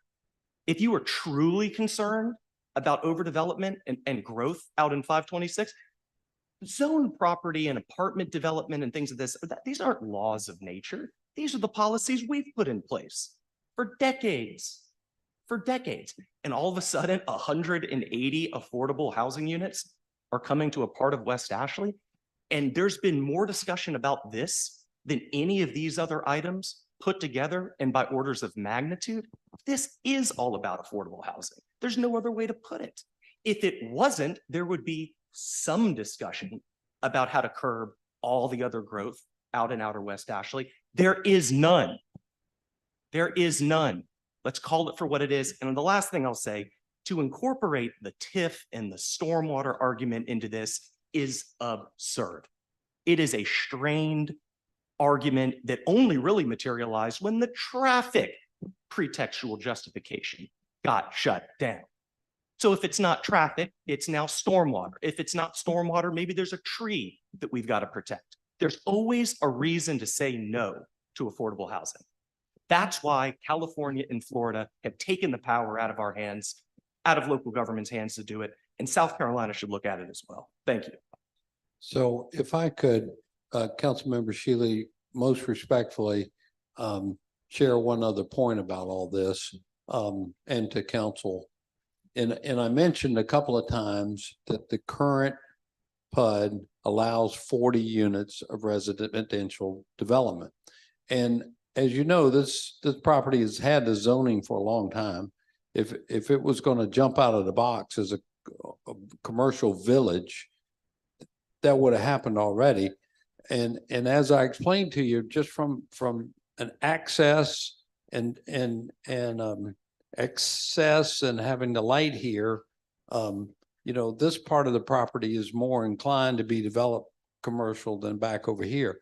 So with all due respect, Councilmember Shealy, what will happen if we don't move forward with a plan such as this is that our contract will fall out and the current owner will sell it off. And one of the first pieces that he's able to sell is either over here or maybe here for the 40 units of residential use. And you will have residential use on this property. It's just a matter of whether it'll be higher end and more expensive, or if the city is involved. You know, and I don't know if we even hit 180 units here. It may not get there, depending on how the stormwater works out. But you're going to have residential development. You're going to have 40 market rate units here, or you're going to have some affordability here. I think that's the way it plays out. Councilmember Seekings, and then where? I'll be very brief. I have a comment and a question.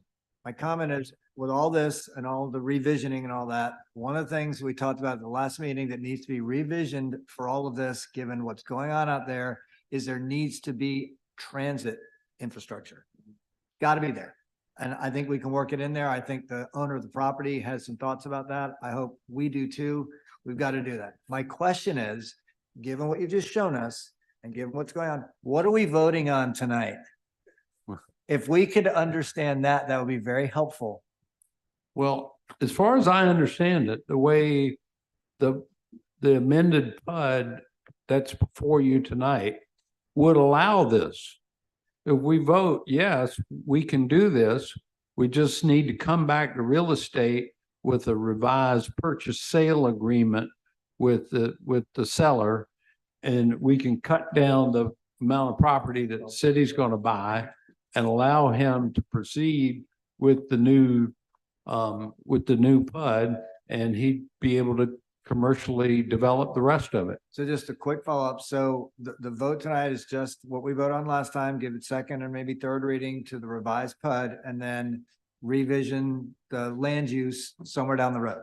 That's what you're asking. It wouldn't be somewhere down the road. It'd be before the end of the year. We're going to bring back to the real estate committee a new purchase and sale agreement after we. Got it. I understand it. Thank you. Public transit, got to have infrastructure there. Got to. Did I miss somebody over here? Back to Councilmember Gregory or Councilmember Waring? I'm sorry, hadn't been heard yet. This is the first time I saw this. I actually think the compromise, I think it's good compromise. Okay. But I do think I need to say something else. The elephant in the room. I disagree with my brother over here. I challenge anybody on this council to tell me, and we've had a number of successful TIFs in the city of Charleston. As a matter of fact, the Gateway TIF, Ms. Wharton told us yesterday, has generated $126 million on that period of time. I would challenge the elder statesmen on this council to the newest person on this council to show me anywhere in the city of Charleston and its history, and it has a long history, where we removed property, commercial property out of a TIF to do anything. We've never done that. And that's why these TIFs have been prolific. In 12 years, I've never voted against an affordable housing project. And let me say this, they try to beat me up and down over the last election with that. I'll be happy to show y'all some of the dark mailings that went out to me on that, okay?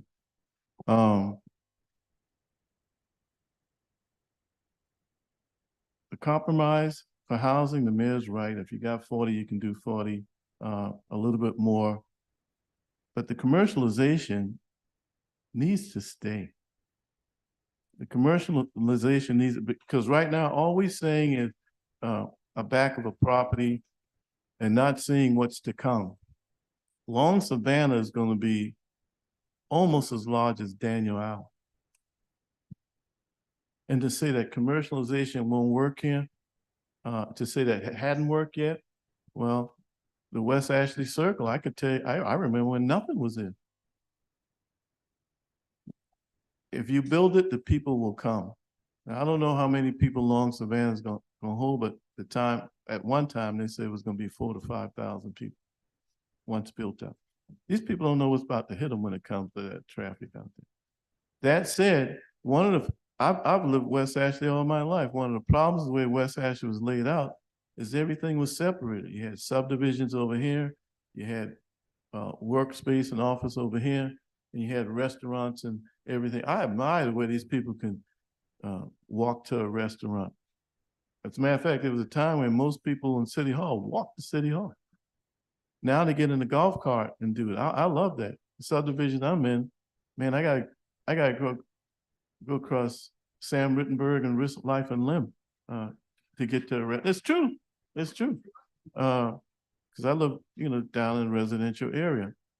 I do think it's a decent compromise. I speak to my colleague, Councilman Shealy, but this is the first time I saw this. I don't know how often Councilman Shealy has seen it. But it gives us money to go elsewhere. One of the other problems I have with this is paying $5 million for a piece of property. I think we can get something similar closer in that would have mass transit, that would be inside the Beltway. There are a number of tracks up and down Savage Road that I believe this 5 million or less can be able to get some of those tracks. But anyway, that said, anytime we get crossed, I hope we would not let compromise be an enemy. So I like the idea of trying to keep some commercialization in there. But again, I'd like to hear what Councilmember Shealy has to say about that as well. I'd stand corrected. They're allowed 43 units under the existing PUD. So we'd end up with 43 units of housing there, I think, regardless. And I'll just challenge Councilmember Seekings to make sure that Carter puts a route up and down Bees Ferry Road like it needs, right? Done. We'll do it. No problem. Councilmember Gregg. Thank you, Mr. Mayor. So could again, I've got two quick questions. Could you repeat what we're actually voting on? It's still, we're not modifying the verbiage of item number 4 at all? No. I don't think we are, no. The item number 4 would allow for 180 units. Correct. It doesn't specify that it's got to be on that green section. If we were to make an amendment, it would simply be to say that's specifically where the residential is going to be. But right now the PUD says you would be able to do up to 180 units. I would just ask. Point of order. Sorry. Yes, sir. Could we see what we're voting on? I mean, put it up there. I mean, just like you got this. Okay, show me what we're voting on, please. We'll ask Mr. Morgan. See that? I want to see what we're voting I don't know on. if it's a picture so much as text. No, we had some sketches or something the last time to show how it was put on the site. Councilmember Gregory. So yeah, it's the same PUD amendment you saw last time. It's all outlined in here with the changes in red, same It's just that the mayor is showing how under this PUD amendment, you could have an area that is a broader commercial area because the PUD amendment still allows for that commercial in that area. And then obviously we'd have to have some changes to the contract and buy less land potentially for the 180 affordable units. I'm sorry. No, that's a point of order. I understand the rules. No, I'm not, I didn't finish. I understand Okay. that. What I would like. All to right, let's say- have one meeting. Councilmember Gregg. What I back would to like you. to say is I would feel much more comfortable about this compromise if we adjusted the PUD so that the commercial village district was on this eastern parcel, and then whatever we're gonna call multi-family district, we amend the PUD to say that the western parcel would be this multifamily district, which has the higher density anyway. I think that would be a more concrete way to do this where there's less ambiguity. Thank you. You could make that amendment to the motion Make the amendment. if you like. So I would too. like to make that amendment that we come back with a revised commercial village district on the eastern parcel, and we revise the PUD for the multifamily the western parcel to be a multifamily district within the framework of the existing PUD. Thank you. Right. I'll say. Madam Clerk.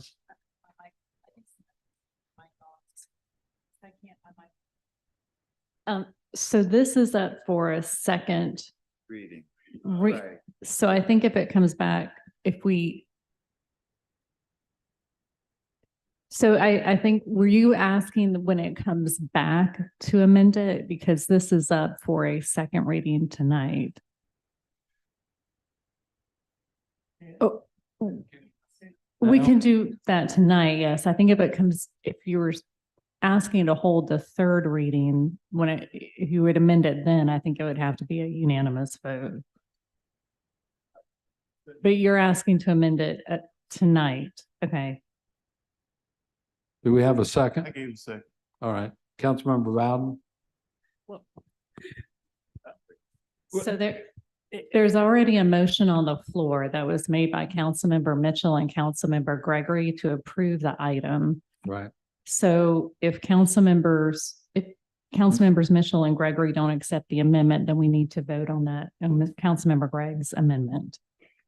Councilmember Mitchell and Gregory, will y'all accept that amendment to be part of the? You're not. All right. On order. That's like, oh my. I got it. Has been withdrawn. I'm sorry. We gotta bring this back. Did you just say you withdrew your? Okay. See. Guys, Councilmember Bowden and then Mitchell. thank you. Y'all. We have gotten way far afield. If we vote yes on this tonight, we can do this or the one that we saw last week. Okay, we can deal with that completely separately from tonight, as long as we agree in principle, the same thing that we did last time. You know, I had to Councilmember Shealy's point, I got a call from somebody who had heard on social media all sorts of nonsense that we were going from all commercial to all residential at this site, that it was going to cause all this traffic, it was going to cause all this flooding. I very calmly talked to them for 30 minutes about all sorts of smart growth ideas in Outer West Ashley. Y'all, they went from thinking we're the biggest bunch of idiots in America around this table to thinking, wow, maybe they're onto something. I mean, I'm all to say that if you have calm, non-social media conversations like you can face to face or over the phone, when everybody can just take a breath, we can get this done. You can convince people of things. You can make them see the bigger picture. We agree that we need affordable housing here and some commercial. Pass this tonight and let's work on the details. All right. That is certainly possible. Councilmember Parker, anybody who hadn't been Thank you, heard Mr. yet? Mayor. Oh, I'm sorry. I'm so sorry. Councilmember Mitchell had his hand up before. Saying is I'm voting on what I was voting on before and I'm ready to vote. All right, Councilmember Parker. Thank you, Mr. Mayor. Just curious, when did this come out? I mean, I just honestly, tonight, like this moment is when it was presented. I was inspired by the conversation that we had at our last city council meeting. I was listening to those concerns about having a little more commercial development and a little more participation in the TIP. And I looked at the property, I looked at the stormwater area that was being proposed, and yes, I came up with a compromise that I thought kind of checks everyone's box. It doesn't. Because it increases the traffic. I'm sorry. Councilmember Shealy, you want to weigh back in? Mayor, I wanted to ask, because the way this is drawn, what's showing on the screen right now, this is two different parcel numbers. So we would just eliminate a parcel because we would not be purchasing we would only be purchasing one of the two parcels anyway. So what would we need to, I don't know. I guess I don't understand. We need to eliminate one of the parcels, I'm assuming, if we're not purchasing one in this instance. Am I wrong on that? I mean, I guess it doesn't matter whether we're purchasing or not. We're going to change both parcels.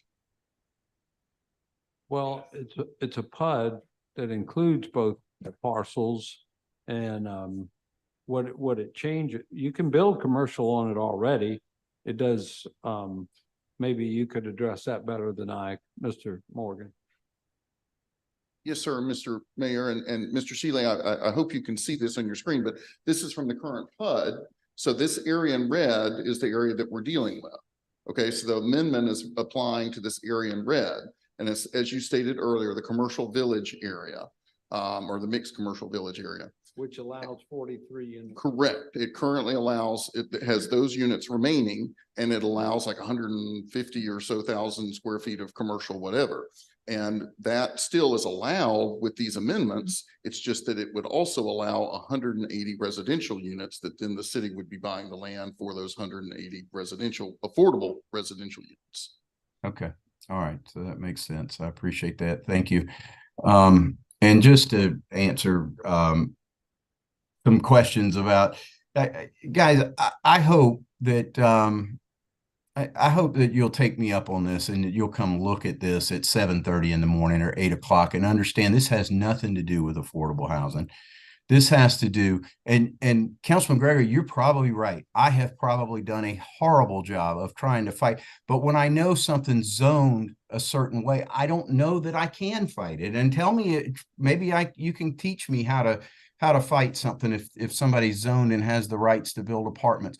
But anytime I see a zoning change to increase density in this area, I've got to protect my constituents out there that are having to sit in what I call the brake light parade every morning and every afternoon. And it's only going to get worse. I mean, Charleston County Schools is now building a magnet school that's going to bring about 500 more cars going both directions. That's going to affect anybody that lives in the city of Charleston is going to have constituents that are going to drive out to this magnet school.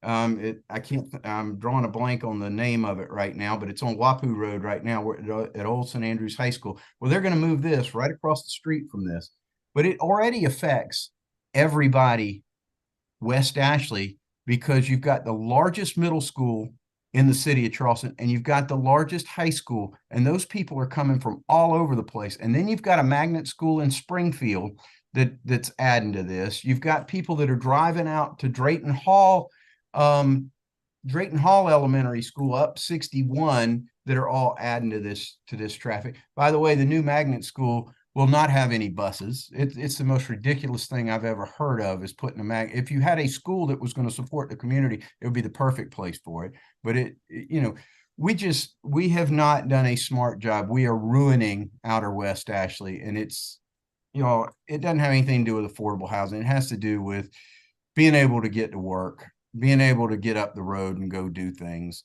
And please, Ross, or I'm sorry, Councilman Appel, come meet me at Harris Teeter at 7:30 in the morning tomorrow. Well, not tomorrow because I'm in Atlanta, but next week when I get back. So you can understand, because you guys that live where you live downtown and right across the bridge from downtown, you have no idea what we're going through.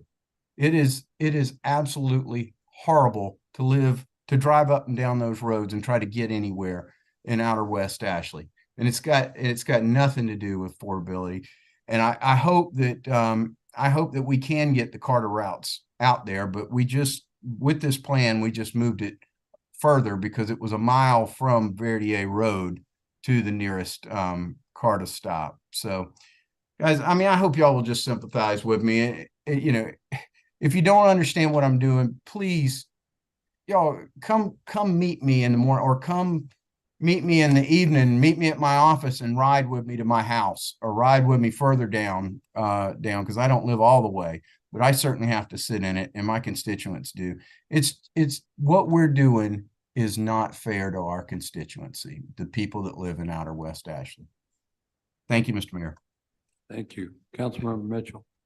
Yes, Mr. Mayor and my colleague, I understand what you're saying, but I ready to vote. I'm calling for the question. All right. I voted on something before. I'm voting on that again, even if you do second reading. Let's vote, because I'm all confused now, and I'm getting more confused by the more we speak and speak. So Mayor. I'm voting on what the motion I made is we voting on what we voted on the first reading. And this is the second reading. I'm not doing any compromise right now. I'm voting on what we did in the beginning. Right. That's my motion. I'm ready to call the question, but I'll just say that what we're approving would allow the compromise, okay? It would allow it. All right. Yeah, they can do that. That's the vote. All in favor, please say aye. Aye. Any opposed? Yay. Let's have All right. a roll call. So Mayor, before I do the roll call, I asked Christopher Morgan, is this the same version that was approved last time? And he said yes. So that is what the motion is on the floor. That's correct. And that one was amended. Not amended. It's It not was amended. At the last meeting, it was amended. That It amended. was approved as amended, yes. Yeah. That's what we voted. I would like to explain my vote. All right, so Councilmember Gregg, Nay. Can I explain my vote now? I'd vote yay if we could amend the PUD now, or amend this to modify the PUD, but I don't feel comfortable voting yay. Excuse me? I couldn't hear it. your mic. Sorry, I don't feel comfortable saying yay as it currently stands. I think it gives the developer too much latitude here. Oh, Thank you. All right, Councilmember Shealy. Nay. Councilmember Saccharin is absent. Councilmember Mitchell. Okay. I'm sorry, I couldn't. Yes. Okay, thank you. I made the motion. Councilmember Brady is absent. Councilmember Gregory. Councilmember Waring. Nay. Councilmember Seekings. Councilmember Shade. Nay. Councilmember Bowden. Councilmember Appel. Yes. Councilmember Parker. Nay. Mayor Tecklenburg.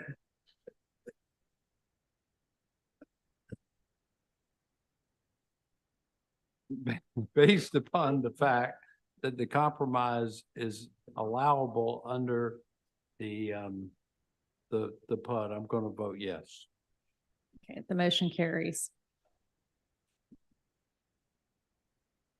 Madam Clerk, what was the vote count? 6-5. Madam Clerk, can you call out who? I couldn't hear. I'm sorry, Councilmember Shealy has a question, Mr. Mayor. Yes, Councilmember Shealy. Yeah, I couldn't hear all of the votes. Yes, sir. So the nays were Councilmember Gregg, Councilmember Shealy, Councilmember Waring, Councilmember Shade, and Councilmember Parker. Those in favor were Councilmember Mitchell, Councilmember Gregory, Councilmember Seekings, Councilmember Bowden, Councilmember Appel, and Mayor Tecklenburg. Thank you. Now for third reading and ratification. Any discussion? All in favor, please say aye. Aye. Any opposed? Nay. Any votes changed? So, council members, I will, commit to you that we will make every effort to bring back to the next real estate committee a change in the purchase and sale agreement, which would, allow, kind of a maximum use of commercialization to serve the citizens behind there, but also allow the affordable housing to be built as well. Yes, sir. You also give us what the traffic changes will be if we did that. Sure. Okay, that's needed. We can do that. Because if I'm not mistaken, one of the reasons that no one wanted the 180 units because of the increase in traffic. But now we're going to do some commercial. Let's see how that does with the traffic. Right. We need to see We'll that. be glad to look at that. Thank you. All right, there are no bills up for first reading. No, you haven't finished the other second. Yeah, Yeah, we we did. Yeah, May I have a quick question? I gotta sign some things while y'all chat. I lost my pen. Thank you, council member. Madam Clerk, would you do 5 to 11? What, sorry? Yeah, we Did did. we take up, take reading 5 to 11? Yes, sir. Yes, sir.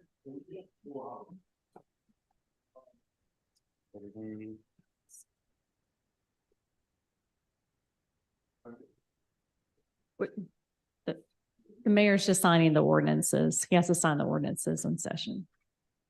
So just, Yes, sir.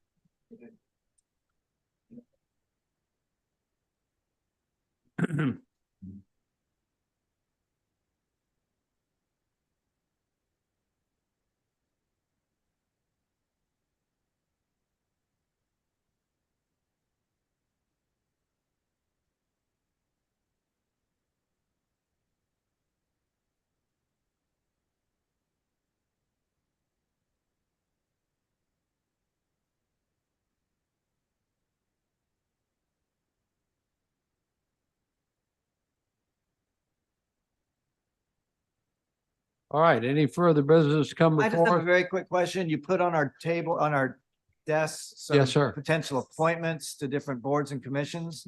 Are you planning on bringing it up for at the next meeting? Yes, sir. I just want to give an advance. One of the things I noticed is that one of the boards and commissions is the Housing Authority.